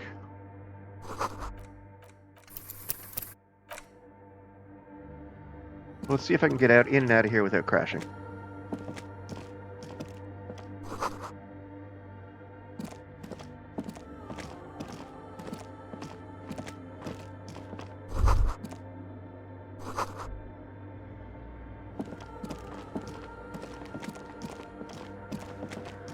Quickly retrace my steps.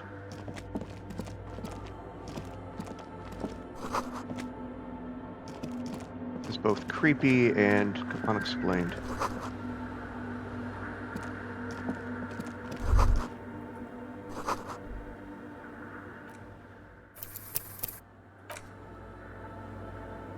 All right, let's do it. In white silver, this is cradled in her arms. Cold wind seeps in as if under a mic. The woman looks down. She acknowledges you as that. Your fingertips touch your chest 4 times as you stand in the apricot-colored light of the window. Maybe I'll pass Above this you, roll this time. The woman still smiles. Despite the damage you've done to yourself, the title appears lodged in your hippocampus. This is her innocence, Dolores Day. The innocence of humanism, internationalism, and the welfare state. Perhaps the most famous human being ever to have lived. No amount of Commodore Red can wipe her sad smile from your brain thing. It has survived the deluge and haunts you still, and will haunt you forever, as it haunts all men. What exactly is an innocence? The highest category of historic individual, an embodiment of the world spirit. A ruler? More, and innocence is elected to office by the founding party, a precedent that has taken place a mere 6 times in the entirety of history. The legal system of the Real Belt is built to accommodate innocent rule should it coincide with our time.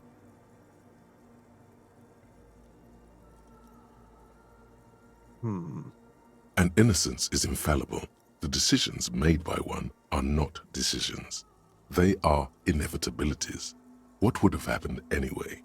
Only accelerated, packed into decades instead of centuries. And innocence is a continuous, compressed event, a sacred human being. It is an honor and a glory to live when one is in office. That sounds tyrannical. No, we are alone.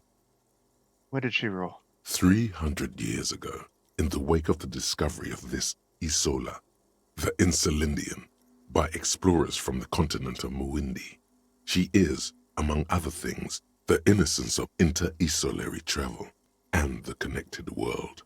What else do I know about her? Many things. You know she was a woman of the court, the wife of an influential Marchese, and eventually the principal advisor to Irene la Navigateur, Queen of Suresnes, modern-day Sir La Clé. Also that she was gorgeous beyond beauty. Draped in ancient sadness. Are you sure you want to remember this bit of historic trivia? Standing under a long, slender form like this, dwarfed. Where's this coming from? The past. It's a silo of sadness, fermenting. You should keep away. No, you must know. What else? Terribly, women of the court were expected to play both contract bridge and chess sufficiently well to prove an interesting challenge to a man. A simple grasp in matters of philosophy, theology, and science was encouraged. She was, by all means, a kept woman. She made the most of her position in the antediluvian court, a court visited by the most prominent thinkers and artists of the day. In secret, she was becoming the era's preeminent philosopher of the state. A scalpel, a piercing gaze. She was an almost preternaturally magnetic and intelligent individual. To her contemporaries, she appeared out of time, a messenger from the future of the species.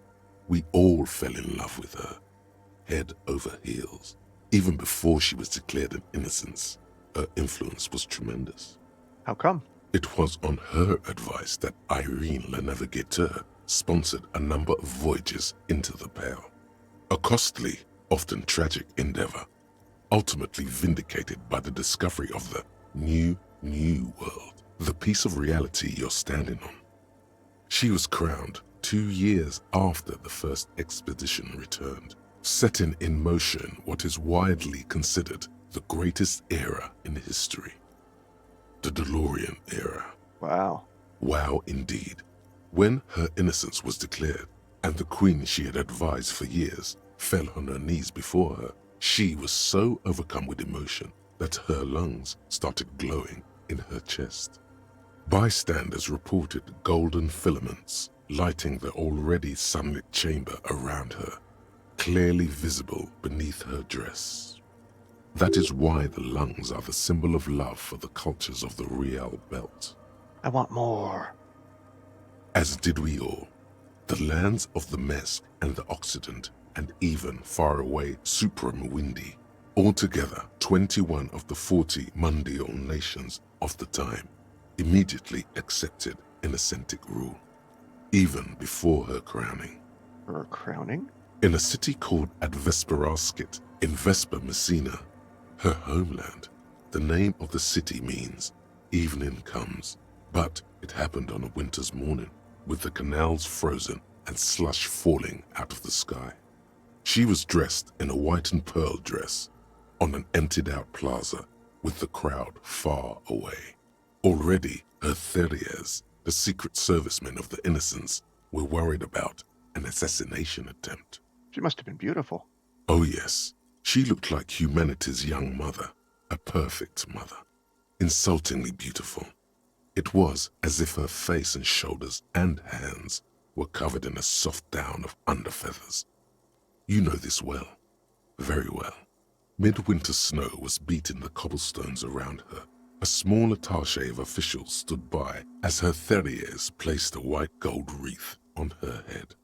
The crowning was mostly witnessed by Secret Servicemen. Then what? One of the men in this Secret Service killed her 22 years later. A young man who had come to suspect that Dolores Day was not entirely human, but something else. Huh? Something that had walked in our midst, watching us stumble for hundreds, if not thousands of years, until it decided to interfere in the course of our history. We were supposed to come up with this ourselves. The man was reported to have screamed at the innocents.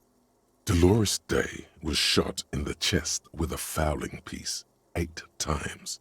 The man, thought to be insane, said he once touched her and her body had been unnaturally warm, like a furnace, and that sometimes, while on duty, he observed her forgetting to breathe for over 10 minutes.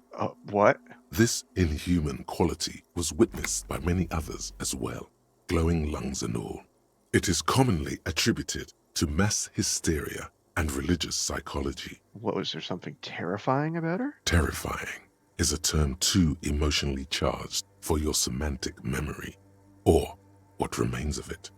But terrifying, it's a simple word. She was bad for humanity, and you shouldn't have started thinking about her. No, there was something bad about her. I want to know. You already do. Although she is often considered to be the greatest human being to ever live, there was something ominous about Dolores Day. Constantly surrounded by her Therriers, she was the most socially secluded and least self-aware of all the innocences. Some modern thinkers would consider her a war criminal for the campaigns she waged against the Mesk state. And then there were the resettlement programs. What happened? The Mesk state tried to detach itself from innocentic rule. Parts of the world were experiencing whiplash from accelerating into secularism. Her mandatory education programs and mass resettlement of upstream Marguerite were problematic as well. Dissenters were suppressed by a military force she called the Army of Humanity, suggesting those who fight against it are not part of humanity. She adored chess, yes, but also military war games. Dolores Day often holds a tiny tin soldier between her index finger and thumb in icons such as this. She was also blonde, the blondest woman you have ever seen, with green eyes the color of the Pacentic, mare interregnum. What? Little is known of her Marchese husband. It's as if he vanished from history after completing his role, which was to introduce Dolores Day to court. In conclusion, yes, there is something lonely, paranoid, and even terrifying that people seldom mention, but feel when they think of her. This subtle terror is part of her iconography. Lieutenant Yefreighter, you've stood there for over 5 minutes. What are you thinking of, if I may ask?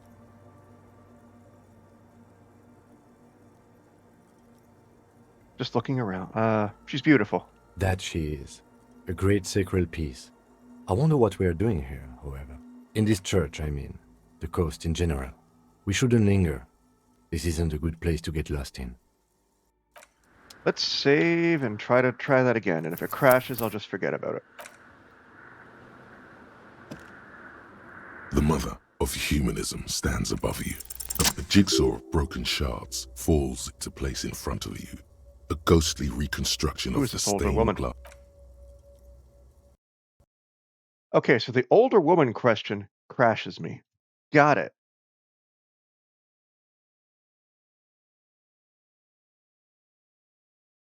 That's a thing. Let's let this load.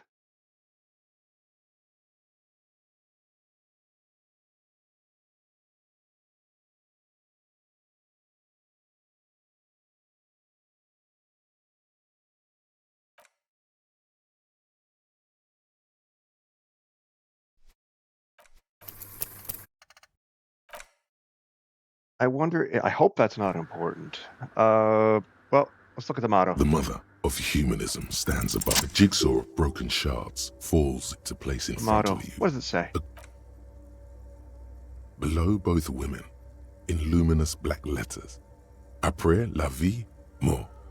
Après la mort, la vie de nouveau.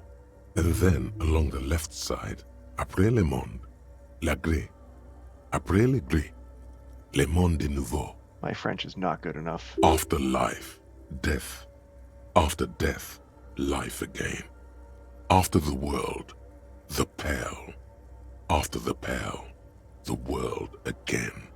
This is the great leitmotif of humanism, a summary of the effect of the discovery of this isola, the Insulindian, on human thinking. A tremendous sea change akin to finding life after death. There's that word again, the pale. What the heck does that mean? Lieutenant, this used to say after life, death, after... Death, life again. After the world, the pale. After the pale, the world again. This exaltation is common in Dolorian sacralism. In the early years, it was even incorporated as the RCM slogan. No more, however. Why? It was deemed subservient to use a strongly moral intern-related motto. We already suspected of bootlicking. The sentence was also seen as too feminine.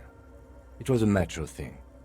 Well, what's the RCM motto now? Justice, union, prudence, and force. Cool. Ice cool. Let's step back. The mother of humanism. Alright, well, I will have to live with whatever that would have given me. Hopefully it was just experience. There's shoes up there. A machine stands in the corner, watched over by the figures on the stained glass window. It's turned on and quivering with soft electricity. Another radio computer. And this time it's already turned on. These machines sometimes harbor traps, he thinks. Alarm systems and the like. Let's be careful. I'm with that. We should leave. I doubt this place bears any connection to the case. This is the computer. This machine looks just like the one in the doomed commercial area. It's also quite similar to the one we have down at the station. Must be the same model. The one you saw earlier was the Ream Civic. This is the Ream Prefect, a model number RC7024, equipped with a Feld mainframe and a Ream-compatible interim printer. The Ream Prefect is the governmental version of the commonly used Ream Civic model. Although mostly based on the same technology, the Ream Prefect is equipped with better noise attenuation circuits. Let's just investigate it. You see fluorescent play and print buttons on the keyboard. A hatch connected to the central compartment is wide open. The lieutenant says nothing. You see the machine's glowing frame reflected back from his diamond-shaped glasses. You're free to proceed. Look inside. Behind the hatch sits a cube-like crisscross of filaments, smoldering in the dark like fireflies. Silver tape on the side says, in black marker, log, February to March. Another filament memory. Press play to talk with the repeater. Let's do that. The speaker comes to life. Static seeps through the machine's planar magnetic driver. An old lady greets you. Her voice sounds 100 years old. Good morning, Fortress Accident on Saint-Brun. This is the East Insulindian Repeater Station 1. Please repeat. Is this the personal log? It's the same old woman you spoke with through the radio computer in the doomed commercial area.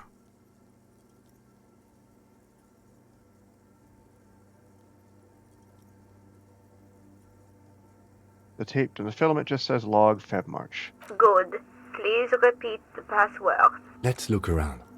There's no use trying to guess the answer. Received. I will register this log. Fortress Accident. Is there anything else I can do Thanks, for I'm you finished today? this call. Goodbye, Fortress Accident. The machine's keyboard. I need a password. I need to see what these shoes are. There's lots of stuff over here, too. I haven't run into a crab person yet, either. I remember I'm supposed to find one of those. Ooh.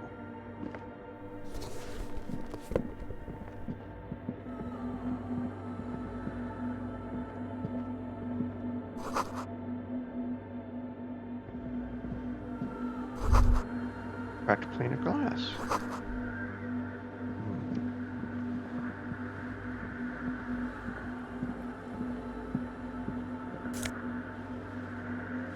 Mask banger's silk scarf. Okay.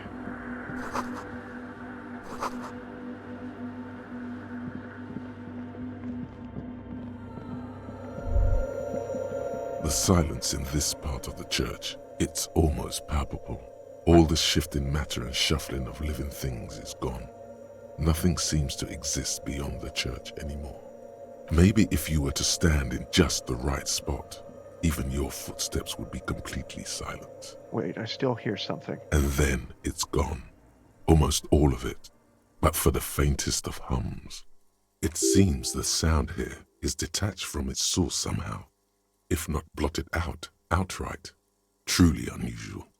You can hardly hear your own breathing. Stomp my feet and clap my hands. You produce a few muffled thumps, after which the silence feels even more total. I somehow. yell? Your voice is barely audible. Not a howl, but the softest of whimpers. What's happening? The lieutenant points to his ears and shakes his head. Then he leans closer. Can you hear anything? Not really, but it's extraordinary. I've never experienced anything like this. I wonder why the church was built with such strange acoustics. His detached tone conceals how uncomfortable he is. Maybe the church was designed this way to prevent boisterous activity, singing and dancing on its premises. Whatever it is, it's definitely real. Something odd is happening around us. The lieutenant doesn't reply, but you can sense him tense up next to you. Look up. The orderly rows of ceiling panels become barely visible, then disappear completely in the darkness of the tower overhead. Ooh, a red check that I can't do again. That's never good. Oh, fuck. Still looking up.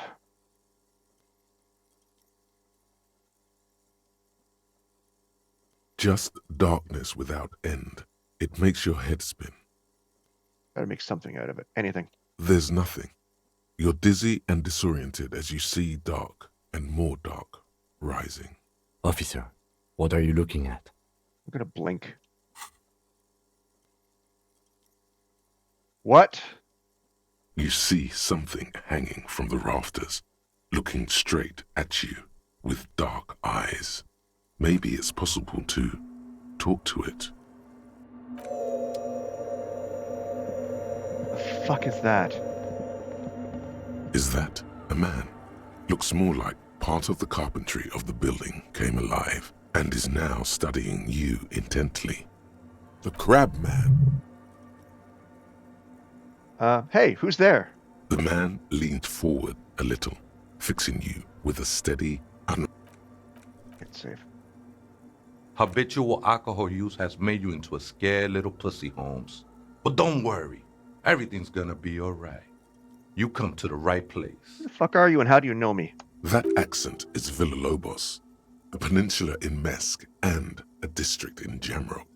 There's a sizable contingent of Villalobos-speaking Mesks in Rivershoal. The right place for what? Here you can receive the mother's love. And when you're ready, she will take your hand and lift you out of the despair at the bottom of that bottle. This man is obviously a habitual narcotics user. Do we really need to question him? Yes. I'm put off by this religious stuff, he thinks. And maybe the ceiling climbing, too. It's all very hard to square with the lieutenant's own view of reality. Hey, and what was that about the bottle again? You haven't even drank that much lately. Lay off it already. Shish. I'm a policeman. I need to talk to you about police things. I don't know anything about alcohol use. Oh yeah, sure. You don't know anything about alcohol use. You got it all under control, Way. I could smell the control all the way over here. I'm doing just fine, thanks. I know it's hard to admit that you got a problem. I was like you once. Couldn't take an honest look into my own heart and see I was in pain. You know, actually, since we're here, you may want to pay attention to what the ceiling climber is saying. For some reason, I feel like you have a point there. Don't trust me. Trust the mother. I'm only the messenger, Holmes.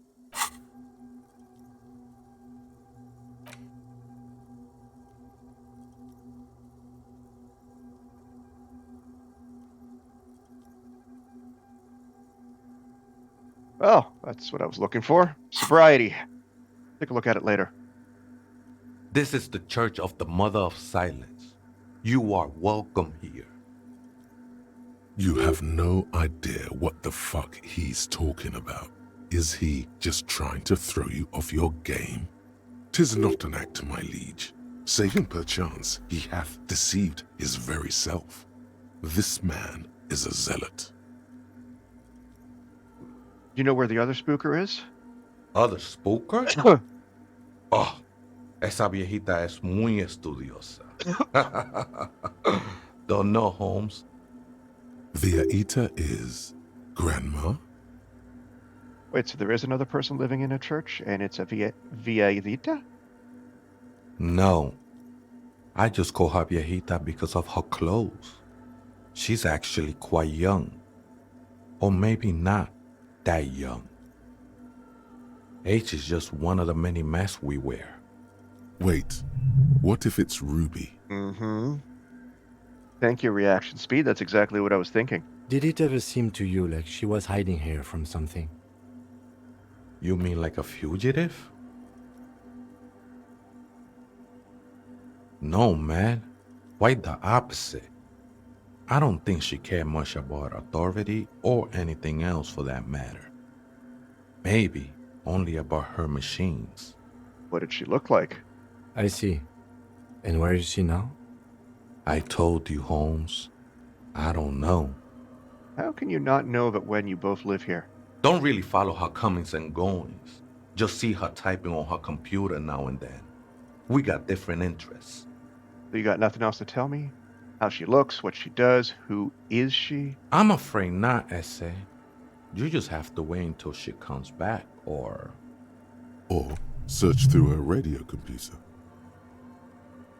Have you by chance heard the Vieta say the password to her radio computer? Too many times, Essay. You need it for something. Surveys are a good way to fish for personal information, especially in the name of public safety.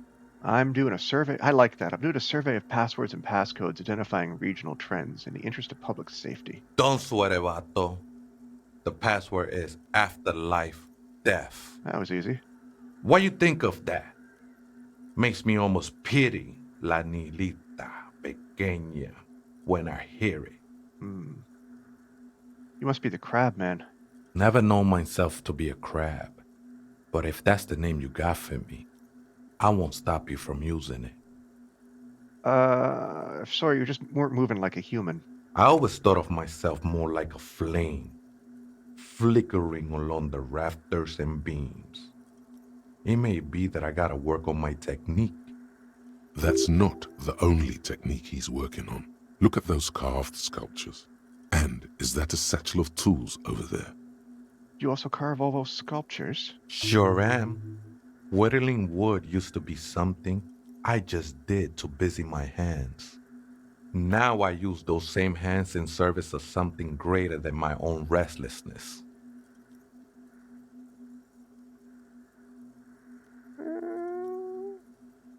You got some nice curves going there. It's all just for the mother, man. Say art cop. No need to Thank you, overthink achievement. What were you before you became a crab man and a wood carver? I was in a gangway, but my memories of that time are fading. Most of them are already gone. I lost my memory too, and it haunts me. No, man. You gotta let that shit go. Then the mother's light touch will fill you with rapture. Do you remember your name, sir? The lieutenant is not particularly interested in this information. He's just trying to assert some control over the conversation. Tiago's my name, but those syllables don't mean much to me these days. A name isn't just your identity, but also, so to speak, your place amongst your fellows, your place in the world. I ain't got no use for such a place anymore. My name's Harry Dubois, and my place in the world is Lieutenant Double Yefrater. That's just the thing, Holmes. None of that matters. What are you doing here? This is a special place. There's a perforation in the world up there. A way out into nothingness. What? This church was built around it for purposes of veneration. I circled it, nurtured by the silence bestowed by the mother. One of these days, I'll be pure enough to go drink from it directly. This Mother of Silence, you mean her? No. There's a new god in town, and she can't be painted or sculpted because she has no limb or even a face. She is the end. That's mildly terrifying. She is a cavity in the dark beyond sense. She saved me, but I couldn't describe her to you. No one can, Holmes, and no one ever will. What will happen once you drink from this perforation? I will be incinerated, but not destroyed. Finally, I won with the state of the world before reality began. That sounds a bit like substitution behavior, no? You know a thing or two about that. You sure you didn't just switch one drug for another, bud? It's not like that at all, man. It's just faith and joyful service. Too gleeful, those words. He is lying. Not to you, to his very own self. Oh, this is going down an interesting road. Faith is a kind of drug. I heard that before, Way. And I know I can't convince you on the spot. But think, when's the last time you woke up from silent communion with a hangover, regretting what you did last night? There are drugs darker than alcohol circling your system. Yeah, let's agree to disagree. I know it will take time. Don't sweat it. Hey. I know it will take time. Don't sweat it. Thank you. I still don't understand what you're doing in this church, though, bud. I'm a seraph, Holmes. I sing the Mother's glory. Does it really make sense for you to sing if she's the Mother of Silence? I don't mean literal singing, Holmes. This is the Mother of Silence we're talking about. It's the singing of a burning heart. You may be thinking, but fire crackles. No, Holmes. That's the material that's burning. The flames themselves are without sound. How do you even find this place? Hard to say. I think I did some construction work here, back when I still had material worries. Up there, I realized what the true purpose of the church was. Been spending a lot of time here ever since. The past is nothing to me now, Way. It didn't belong to me. Okay. Are these yours? I think they were. A long time ago. I had to shed them like skins to get closer to the center of the silence. You could have them. I don't need them anymore. I have other questions. The sinewy figure lingers on the wooden beams, blending into the shadows. You've been here a long time. Do you know why the church was abandoned? Police raid a while back. Oh boy. Did you witness it? Not really. Or at least I don't remember much of it anymore. The mother's love has done its job. That's what's so great about the mother. It lets you forget about everything. Some ravers want to turn this place into a nightclub, huh? The ones in the tent outside? Right? I see them. Guessing they're the ones who call me a crab. Probably scared of me. So what do you think? Why not? They wouldn't bother me none. I'm usually way up there, imbibing. Ain't no music on earth that can reach where I go. Might even be nice to have some company. He said that in spite of himself. He's more attached to the human than he'd like to think. Okay, thanks. I think we're done here, Essay. That was an interesting conversation. Yes, it was. However, I'm still not sure whether we'll find our suspect here.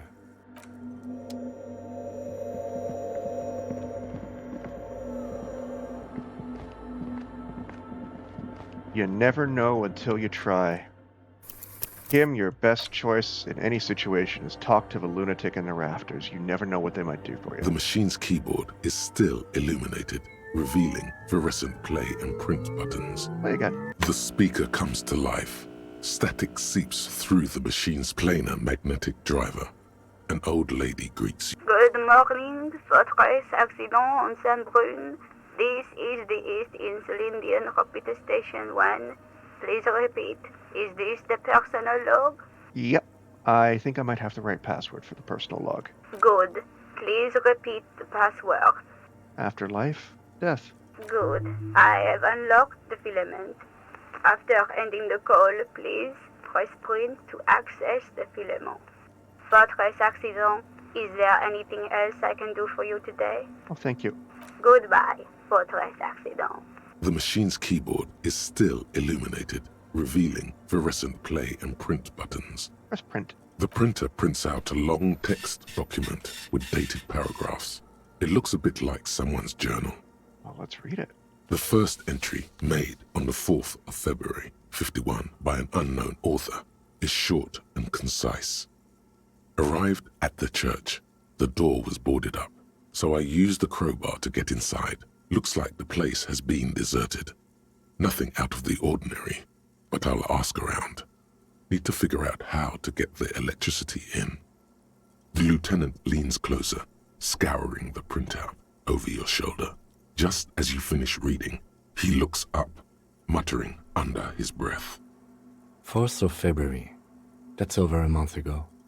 Whoever set up those machines has been here for quite a while. Let's read the second one.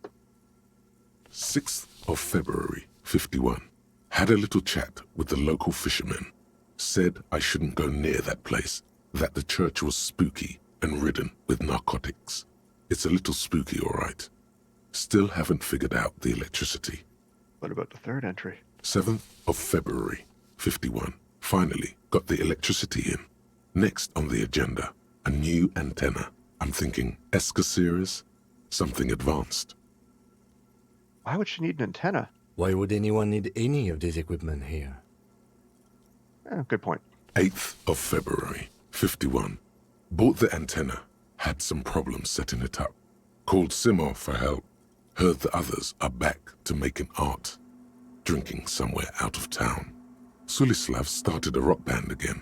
Lexi has been seen asking money from strangers. But at least the artists have their act together. They're qualified labor. They can get work anywhere.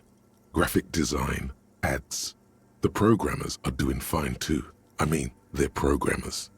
The writers, though, they're fucked. I need context or something, I please. just have to find out what caused that data loss and be done with it. Still don't understand how it managed to wipe out the backup, when the backup wasn't even connected to the front. I know. Everyone thinks it's impossible. They say I must be lying. I'm here to set it right. Artists, programmers, Lexi, who are all these people? I think these people worked in the radio computer games business. The one we saw in the Doom commercial area. They must be our former co-workers.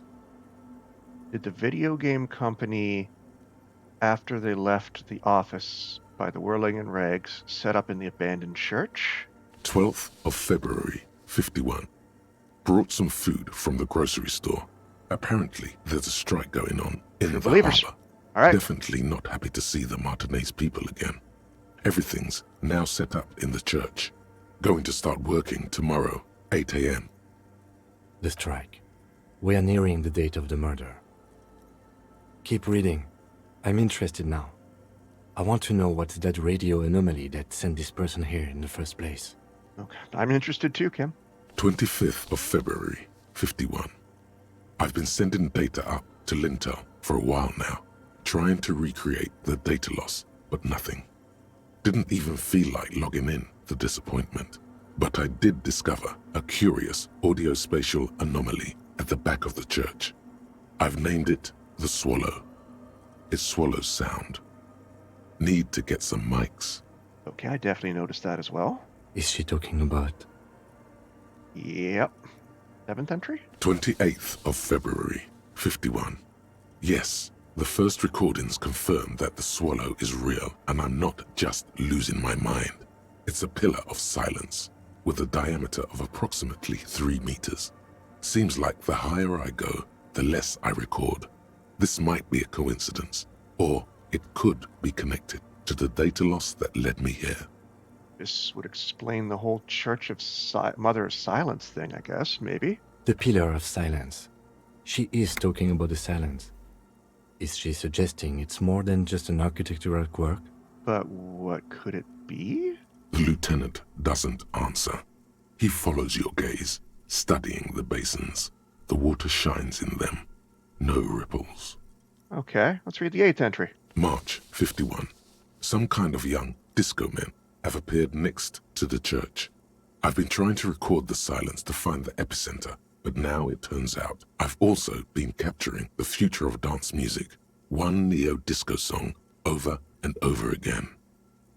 Fortunately, the song is so monotonous, I was able to devise an algorithm to factor it out. The other day, one of the disco men came in. Before I could even say hello, she got scared and left. Good, I don't want anyone distracting me from my work. That disco man must be a cell. She must be describing a cell. The girl on the ice? Sounds like her, yes. All right, next entry. March 51. I got a call from the repeater station. Someone has tried to access the radio computer in our old office in Martinez. Can't do anything about it. The storekeeper still doesn't want to let me inside the building. Thinks I'm part of some kind of curse. How Martinez of her. Well, that would be me. I'm the one who broke into the radio computer, and the storekeeper must be Plaisance. I knew it wasn't a good idea to meddle with the machine. Well, Kim, I did anyway. What's done is done. No. It was a great idea. You're learning things. This is how you learn things about machines. Thank you, voice in my head. What about the 10th entry? March 51. A new 2-meter aux cable. Noodles. Crackers. Ping energy drinks. Water. Toothpaste. Gum. Also, some canned air. Your reading was interrupted by the sound of the church door opening. What? A strange woman makes straight for the radio computer. Oh, hello. Who are you? Aside from extremely gaunt.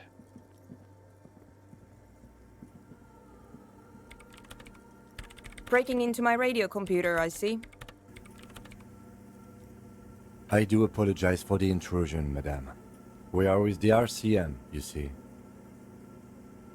We're looking for a suspect in a murder investigation. We thought they might be hiding here. No one's hiding here. It's just me and my computer, and it has been this way for weeks. Now please give me some room. I need 2 seconds to see that you haven't destroyed anything. We should talk to her after she has rebooted the machine. Yeah, that's definitely on my list of things to do, Kim. Virtually save. I don't trust this game anymore. Okay. What is it? Whoa, that's fun. I didn't break anything, did I? No, you just printed out my personal log and wasted some paper. Are you the lead programmer of We're All Untethered by any chance? Yes. Or no. Not anymore. That project is dead. That's a shame. She doesn't seem surprised to be recognized. Rather sad. Something passes over her face before she straightens her back. Sorry, but who are you? What are you doing here? I am Soona Luukkanen-Kilde, the former lead programmer of Fortress Accident and RSA radios. I have over 16 years of programming experience, and I'm proficient in both Vox and Orbis languages. I see. If you're not here to hire me, I don't really know how I can help you. Did she say over 16 years of experience? She must have started programming when she was still a teenager. Have you seen anyone suspicious? Say a woman named, Ruby? What? No. No one's suspicious around here. Well, I tried. She has not seen her, sire. 'Tis true. And why are there so many machines in this place? I brought them here. These are my machines. Please don't touch anything. What are you doing with your radio computer? I'm working. That's useful. The machine seems almost alien with its pulsing core, the light casting her face in a strange shadow. Working on what? Could you just shh for a moment? Or get to the point. I really need to focus on something. You're not very helpful. It's not just rudeness. It really is hard to concentrate on whatever she needs to do, and you're not helping. What about those bowls of water? They are connected to my rain prefect. Whatever you do, just please don't move them, okay?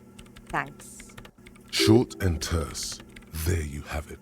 Whatever she's using them for, they're hers. Well, next question. Great. What are you doing in an abandoned church? You really like those questions, don't you? I'm a police officer. It's my job to ask questions. I'm conducting scientific research here. You can't throw me out. What research? I'm looking for the location of a 2mm hole in the world. A what? Wait, what? Thank you, Logic. She's looking for a disruption in the radio waves. That's what her personal log said. I am Logic, apparently. The lieutenant raises his brows, but doesn't say anything. Is the hole connected to a data loss in your journal? Yes, that's what led me here. But I suspect it might be something a bit more complicated than that. Okay, well, a hole in the world. What in the world does that mean? Exactly. What does it mean? Up to now, it has been impossible to say what it is because it's impossible to measure nothing. What do you think it is? What qualities does nothing have? How do you measure something that does not exist? Easy. You measure it by the world around it.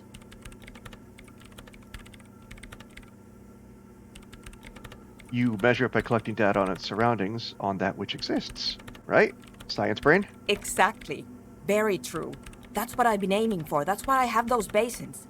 I've tried using hydro transducers to record the silence, to find out where it begins. Hydro transducers. So that's what those water basins are. Devices for recording sound through water. But honestly, it's not progressing very well. Do you have any idea where this hole might be located? Somewhere underneath those roof beams, I assume. Only a faint crisscross of rafters can be made out from the dark, most of the tower disappearing into the shade. Strange things may flourish in the dark. Why there? There's this place at the back of the church, a place where all audible vibrations seem to decease. I've named it the Swallow, and the higher you go, the less you record. I see. The Pillar of Silence? Are you sure it's not just an architectural quirk? Maybe, but it's oddly close to the physical coordinates of the data loss that led me to this place. This is where the Crabman lives. I know. You don't think the Crabman might be somehow responsible? No, I don't. Fair enough. You said the research isn't going well. Because it's just trial and error, trying to locate the Swallow, the exact point in space. And I don't have a... You know what? It would be really helpful if you could just stop talking and let me work. Fair enough. That's all I wanted to know about the scary 2mm hole in the world. For now. Great. Thanks. Alright, I think that's everything to do at church. I think we're done here. Yeah, I'm gonna let her work for a while and come back to the idea of a nightclub. So, another voice in my head told me to go visit the boardwalk where I found that body. So, let's go do that before I do anything else. So everything I need to do next is right in this little area here. I am not touching that jacket.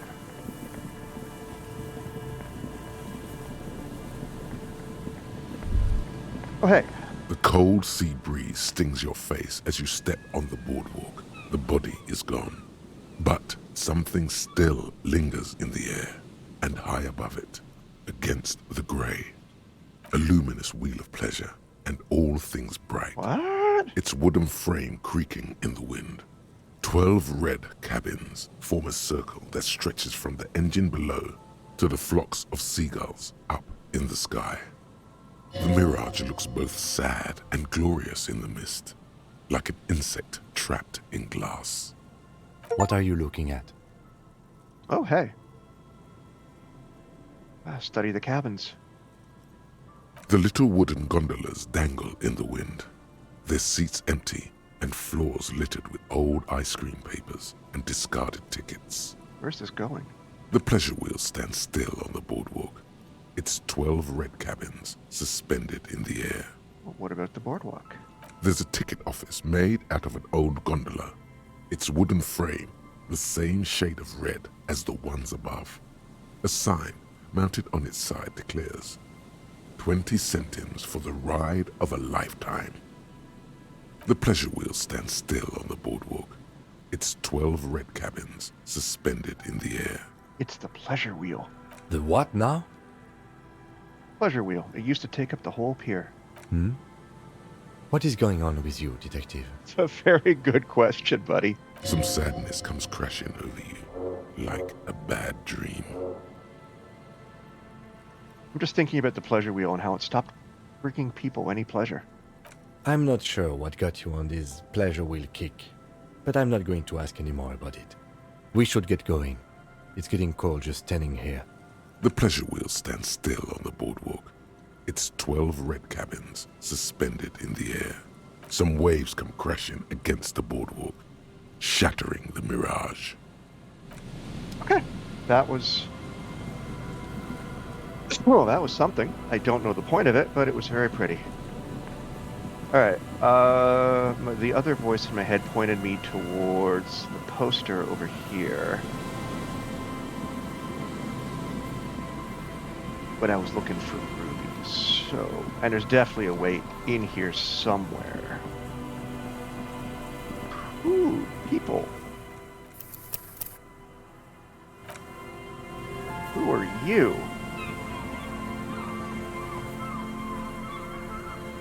And Mikhail noticed the windows, especially with how there are no windows on the south side. This was to deal with.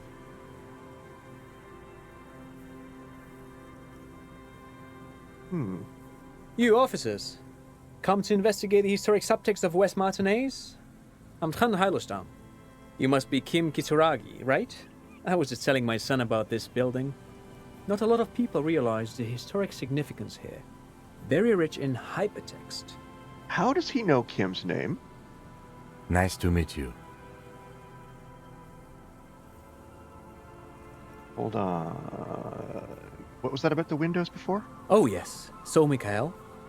They had to deal with monitor glare, especially in the summer. They still had vector monitors back then. That was 49 years ago. So they didn't have windows on the south wall. Hold on. Hypertext? Yes, hypertext. Young Carp and the collection of cultural hyperlinks. You and Kim know each other? No, I can't say that we've met before, but I've heard of Kim, of course. Mikhail, say hi to the officers. Who is this guy? Mikhail's a little tired today. We spent all night trying to run Orbis on his radio computer. Have you heard of it? It's a programming language used in Grad. Quite tricky, but he wanted to play this Grad-made adventure program. We've been getting really into Worms lately. The man speaks in the artificial cadence of a professor, or someone who's been on too many radio shows. I heard that. But I assume you're not here for giant worms when there are so many real things to see. Just as I was telling Mikhail before, this is where the Coalition landed in 08. We could be standing on what is the most interesting landmark in Revachol West. This man is your half-brother. You feel it. But why? Well, get a load of this guy. He really enjoys his trivia. The Orbis programming language was named after its inventor, Victor Orbis, a cybernetician from Grad. They run Vox in the Occidental countries. I see. I'm looking for a suspect. Have you seen anything suspicious around? No, I'm afraid I can't help you with this one, officer. It's just a regular day off for me and Mikhail here. So you haven't seen anyone around? No, I'm sorry. As I said, this is just a day off. We just arrived anyway. There's something friendly and familiar in how he says that. A day off. He's telling the truth. He hasn't seen anyone. You another cop? What's so fascinating about an empty old building? Aha! But it's not just any empty old building. What not a lot of people know is this used to be the R&D department of Felt Electrical. And Felt, which now sells ink cartridges mostly, was once a top dog in the turn-of-the-century cybernetics boom. Hold on. What's R&D? Let's look at the building looming over you. It looks old and weathered, with seagulls picking apart its stone and metal carcass. Bushy undergrowth has taken hold of the collapsed rooftop. Some kind of bird has set up a nest on a broken windowsill. I don't think I've ever heard of as Feld Electrical. That's not surprising. Only a vestigial ink cartridge and ferrotape manufacturer remains. They started out as a midway electronics outfit in Königstein 2 centuries ago. After an aggressive move to Revachol, Feld became a global player in the emerging personal electronics market of the pre-revolutionary era. Still, Tricentennial was beating them in business machines. But Feld had an ace up their sleeve, or should I say they were developing an ace up their sleeve. I'm mixing my metaphors here. What pretel was that ace, sir? It was here in Martinez, possibly in this very building, that they developed prototypes for a tape computer. A tape computer? Mm-hmm. An elegant folding mechanism of rollers and ferrotape ribbons, portable enough to be a take-it-home solution. Revolutionizing business machines, possibly even bring them to the average consumer. Which is a feat of engineering even today's giants, Rehm, ICN and ZAM, haven't achieved yet. I like how the devs, so they don't work for them anymore, they definitely named a computer company in world after themselves. What happened? Indeed. What? The revolution! Thanks, kid. Unfortunately, their moonshot project never made it to the market. Feld's move to Revachol backfired.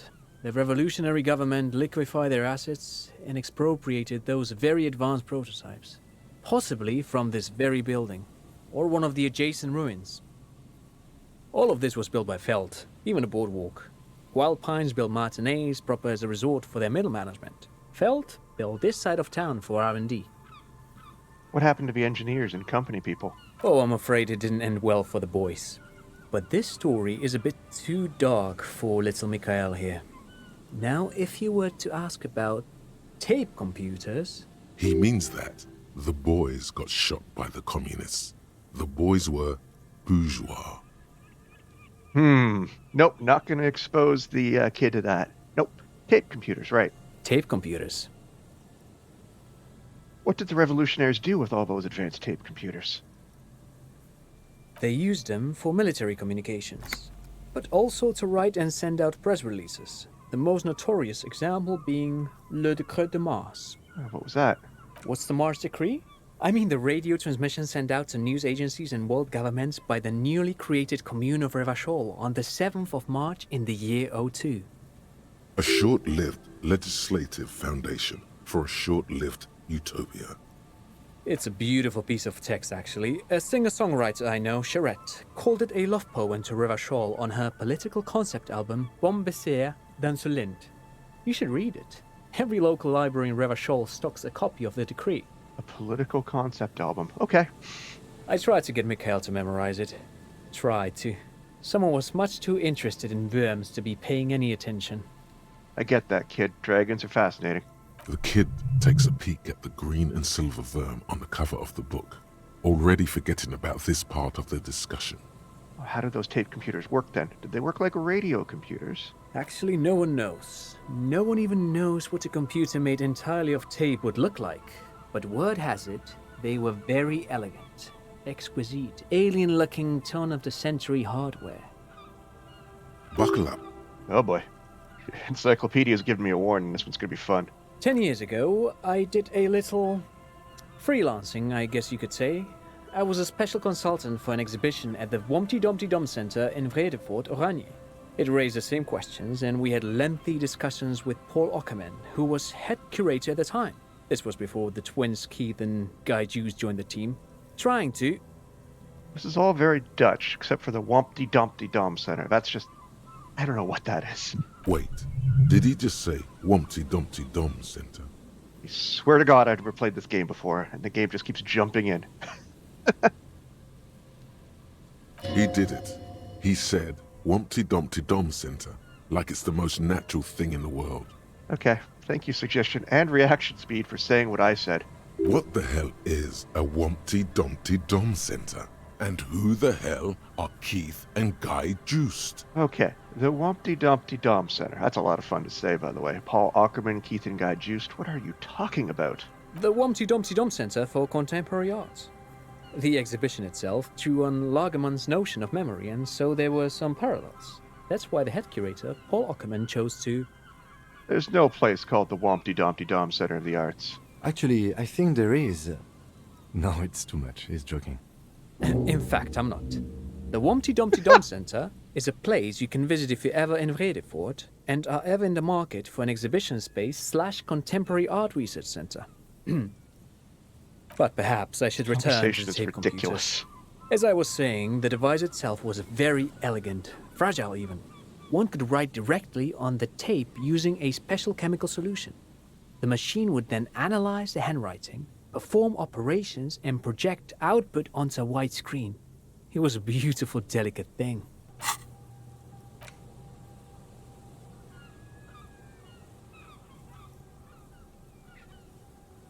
The Wumpty Dumpty Dummiest idea of the year, but all the cool kids have RSVP'd. I am doing other things. I will explore the world of Wump Dump at a later date. Made of black film and folding tape structures. Cool. Very, very cool. Though I understand the socio-economic causes of the revolution, it pains me to imagine the revolutionaries setting fire to this precious device. But so they did. The Feld playback experiment vanished into the fires of 07. The Feld playback experiment? Ooh. Yes, the official name of the prototype. Some sources report it as the Feld playback experience, but those are incorrect. Why'd they destroy it? Who knows? Maybe it was an accident, or maybe they didn't want the technology to end up in the wrong hands. Either way, they're all gone now. All 3 versions of the prototype. Nothing but debris and ashes remain inside that building. I wanted to ask something else. But of course, what else? That's all, actually. No, thanks to you for having me and little Mikhail here to pick your brain. A very interesting conversation indeed. Okay. Pick your brain? If anything, this was rather one-sided. He did the talking. Whatever. That was the thing.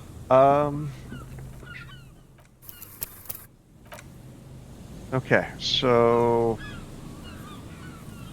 what do we got here? You see, a once bright mural towering above you. The signage has peeled off over the years, but you can still make out Feld Electrical R&D. A slogan used to intertwine with the loops a long time ago.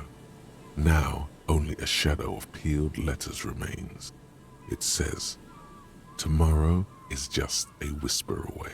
Step closer. Above the mural, a collapsed roof, broken windows set in walls that are cracking and will soon also fall, and the coastal breeze rustling and sighing in the remains of the edifice. What did I just get? Okay, I just know it's important. Feld Electrical. How ironic. All these dark rooms. Feld Electrical, you only know them as a small company that makes ink cartridges. Looks like they used to be big. Encyclopedia, you are cheating. He just told you that. There's something in the wind. Sometimes the only way to go forward is to fail first. Could Ruby be in there? In there? She could. Or she could be in the identical room over there. Or in that boat shack. In that church tower, maybe. Not in a church tower. We were just there. Why single out this one building? I am not making that roll.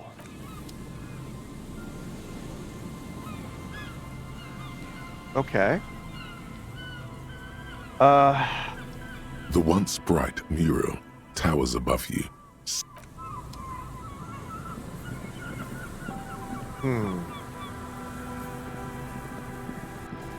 I guess I have to keep looking. What's this? Ooh, I can... Harry, where are you going? Oh, okay.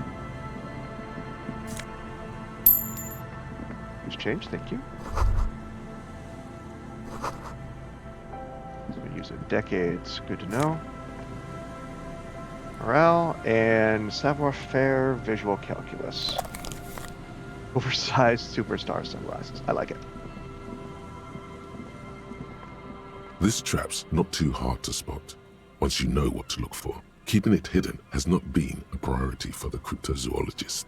Look around. Behind you, the ruins of a residential building rise over the reeds, shielding them from the wind. The reeds rustle confidently. Nothing but locusts in this trap as well. Definitely no cryptozoological monstrosity. I get the feeling I won't find what I'm looking for. Empty as all of them. One more of these and we're done. You getting tired? No, I'm fine. I didn't mean to complain, it's just... You alright there, buddy?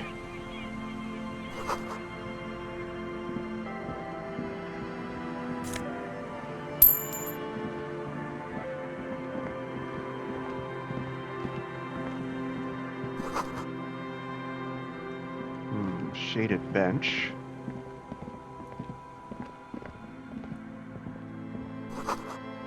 Entrée interdite. Entry closed. Restricted or closed. Okay. A scattering of bullet holes is spread across the cracked wall, reaching from one corner to the other. Why are there so many bullet holes here? A row of ghostly shades stand facing the wall. There are many of them. A dozen at least. Their heads lowered and eyes blindfolded. It's quiet. No sound. No movement. That's fucked up. 10 meters away, other shades are lined up in an orderly manner. Automatic rifles primed. A gust of wind blows by. The coats of the firing squad flap slowly in the breeze. A single person stands on the side. The sun blazes high up in the sky, baking the planks, the sand, your skin. The order was carried out in the afternoon. A long time has passed since the moment of this fusillading. Rain and brine have since washed all the blood away. Not a trace remains. What is this? The abundance of bullet holes leads to two options.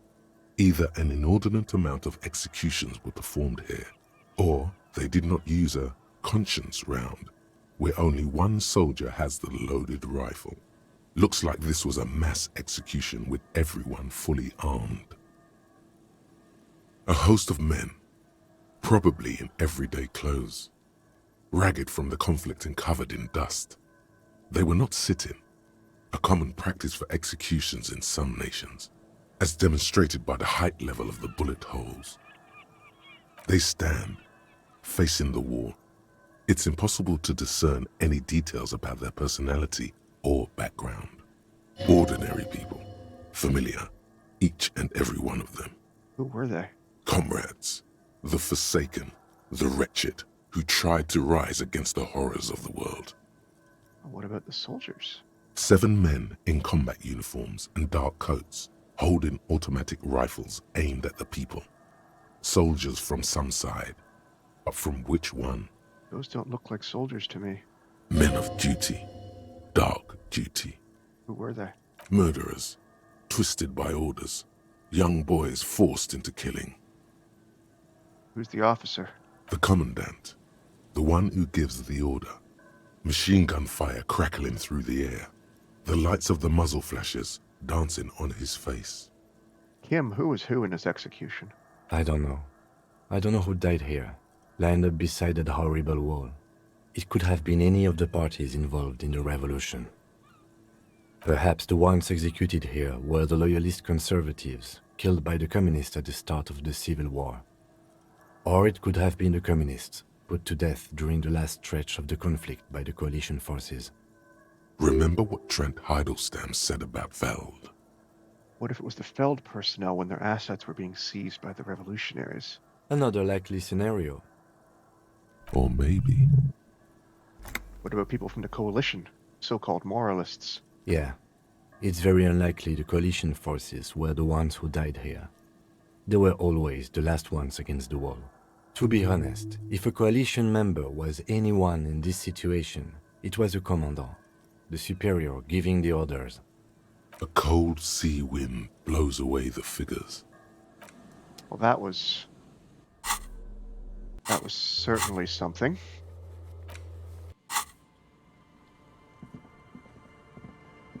Ooh, pallets that I can explore.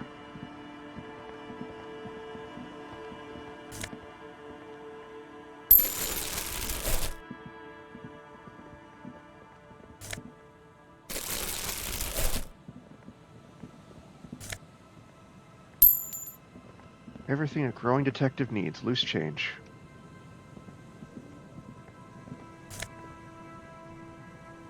+2 logic, -1 perception. Let's try to get in here. Okay, so that's not accessible. So she's not in there.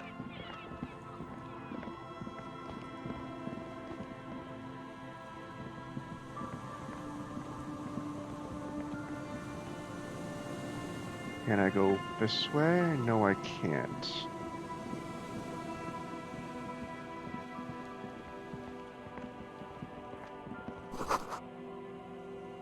All right.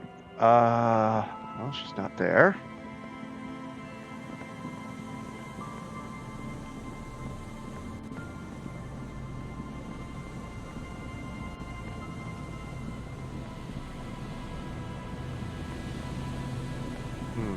Where else could she be? Well, there's the other trap. Let's get that done.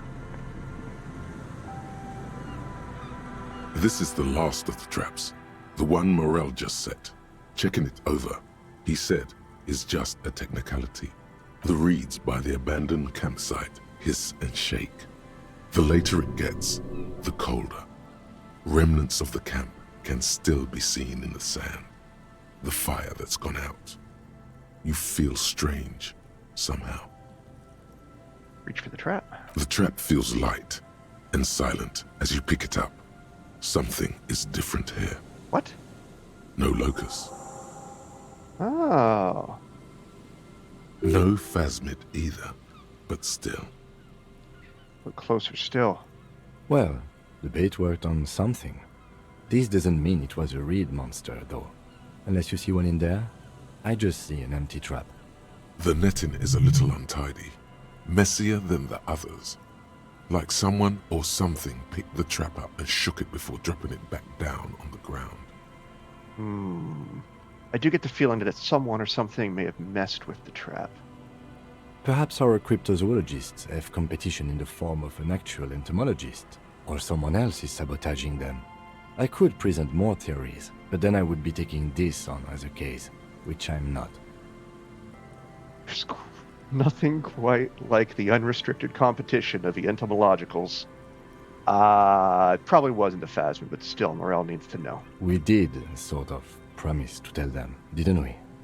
A cold gust of air dries your sweaty face, and you look to the dark shadow, the felled building in the distance, drawing you to it. What a strange sensation. Once this is done, should you try to ask again? Yeah, let's go back into the fell building, because it's... I guess I don't know where else to go. I've checked the shacks. She's not there.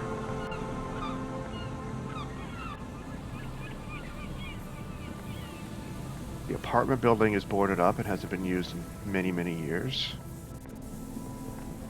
What's that?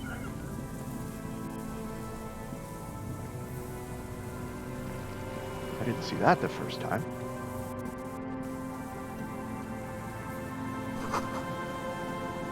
Sewer grate?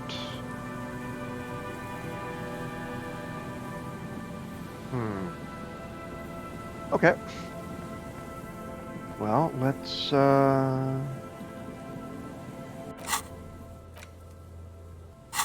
still have 10 hours before I can get my gun back. Oh, hey.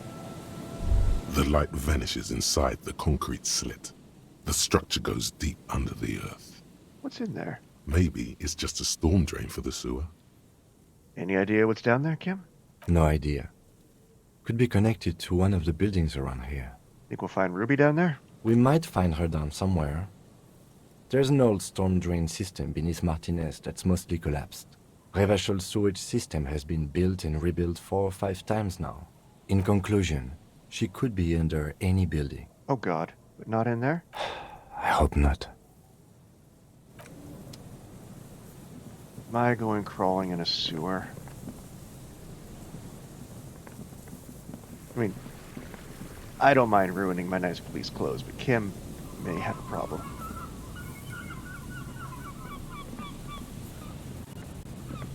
The once bright mural towers above you, saying, Feld Electrical, R&D. Tomorrow is just a whisper away. Oh, okay. I need points and shivers. Do I have any gear that gives me points and shivers? Physical reaction. That's why I kept all this crap. Like it's an MMO and I'm looking for resist gear.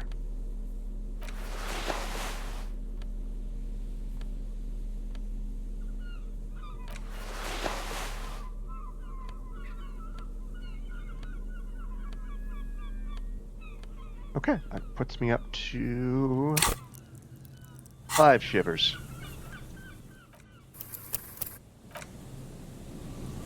The once bright mural towers above you, saying, Feld Electrical, R&D.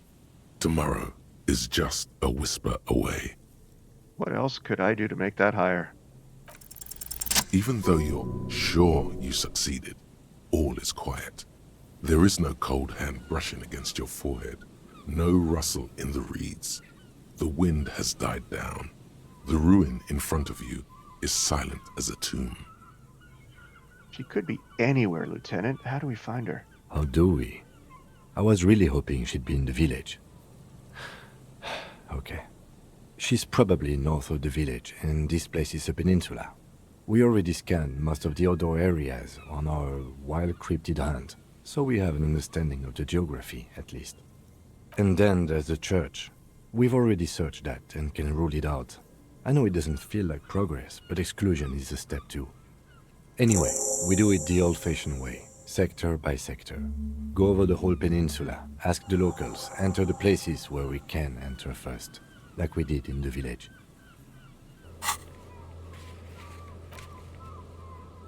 You're not giving me a quest? What was I even attempting to do here? Trying to talk to the wind, the city, whatever you thought would happen, did not. And now you're just standing there with your hands fallen to your side. Is trying to talk to the city something you've done before? Is it in your secret repertoire? A trick for when you're out of ideas? It totally is. And if that fails, if we don't find her... Then, if we're desperate, we can look where we can't enter. Bunkers, storm drainage, this place. I'm sure it won't come to that.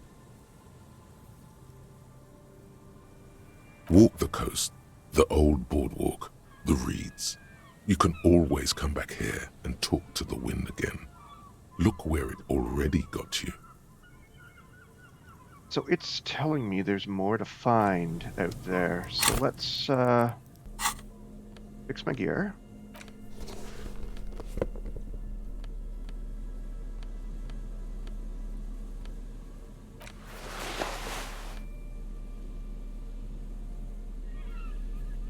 Oh, what else did I take off?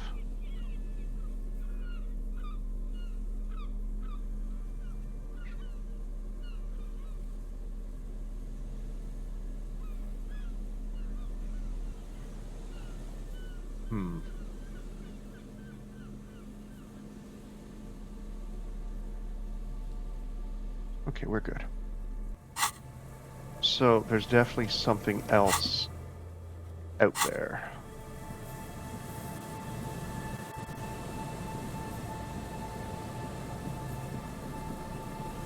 And I've been through a church. That jacket has nothing to do with it. Oh God, is it?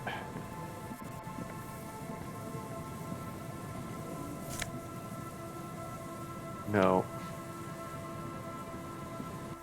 Let's go back up into the peninsula and see if there's anything up there.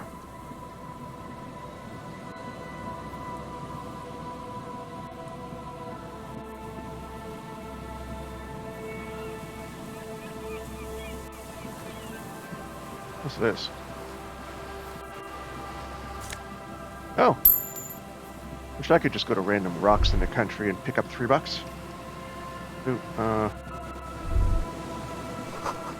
that's the engine. Must have been a big one. An old door, worn by elements, guards the depot. The wind has blown a sand dune in front of it. The door hasn't been opened in a long while. You see a handle. Nothing there.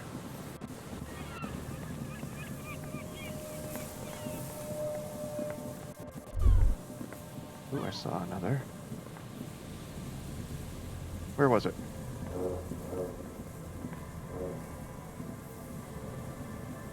Okay, must have been nothing.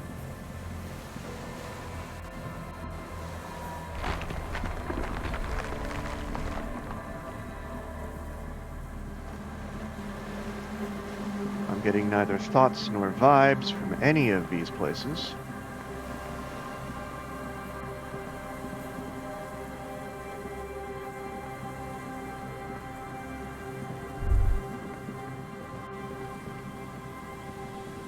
Been up here, we've assessed the situation. There's the boardwalk.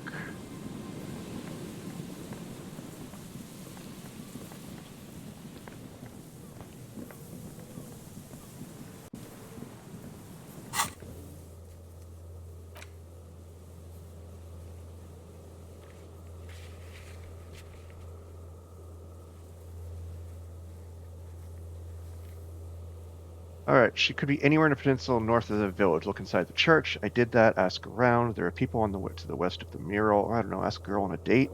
Ask her. Ask the wind. Well, the dating girl doesn't know anything. I've already talked to her. And I would prefer not to fail that role.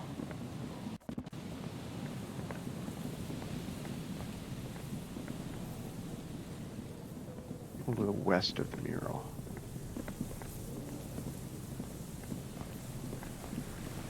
Let's ask Trent. Did he say Ruby? Did he see Ruby at any point? Hello again. We did ask him. Okay.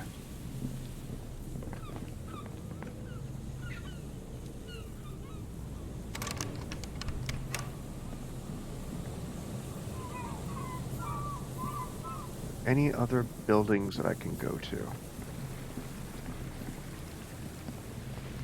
This one is trashed.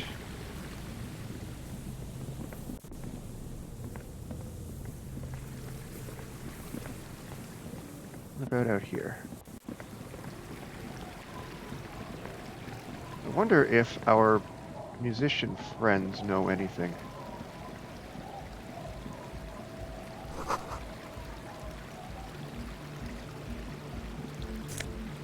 Ooh, booze. Oh, that's quite the booze.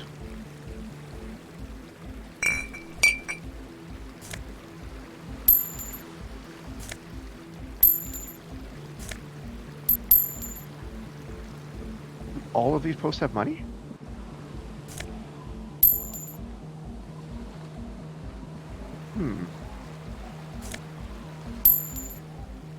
Excellent.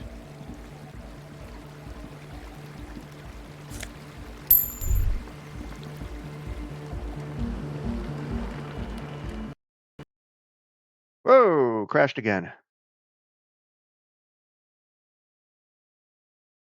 much did I lose?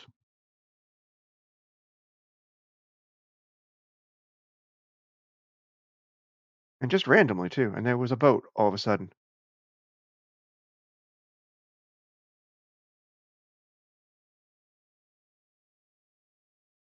When did I last get auto-saved?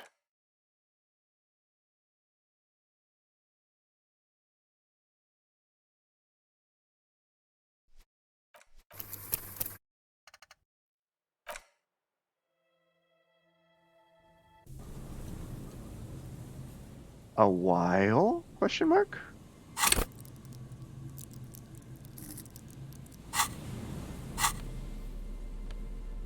Yeah, definitely a while. But actually, no, not too bad. I redid my Shivers roll. Okay.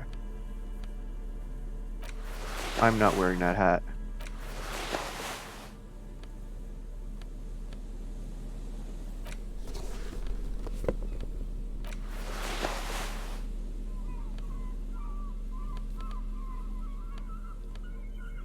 Okay, I think the next step is clearly far to the east.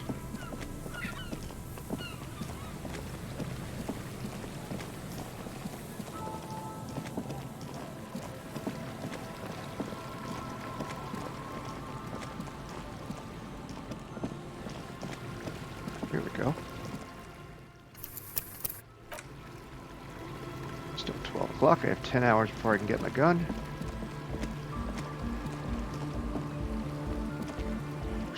What boat is that?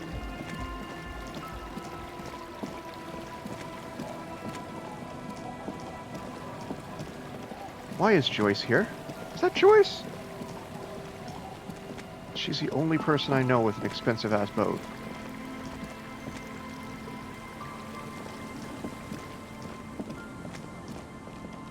I don't think I went in here.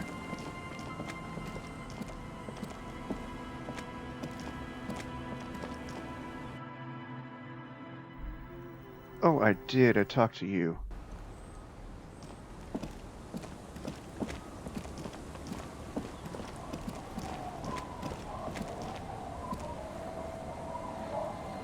Okay, I can't get there from here.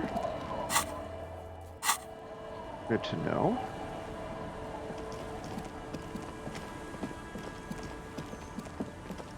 So we go back around.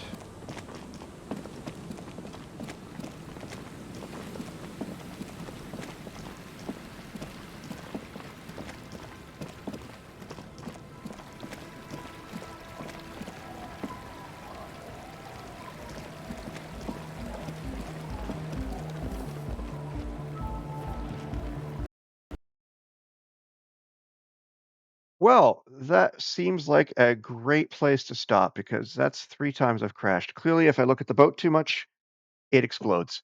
So, we will come back tomorrow and continue and see what else we can make and how we can solve this crime. For anyone who's been watching, thank you very much. Go ahead and follow. I'd love that. I appreciate the support. If you're watching this on YouTube later on, I always upload VODs. You can always like, comment, and subscribe there. Uh, Thank you so much for your support and for watching. Have a fantastic rest of your day. I'll see you soon, probably tomorrow. Ciao.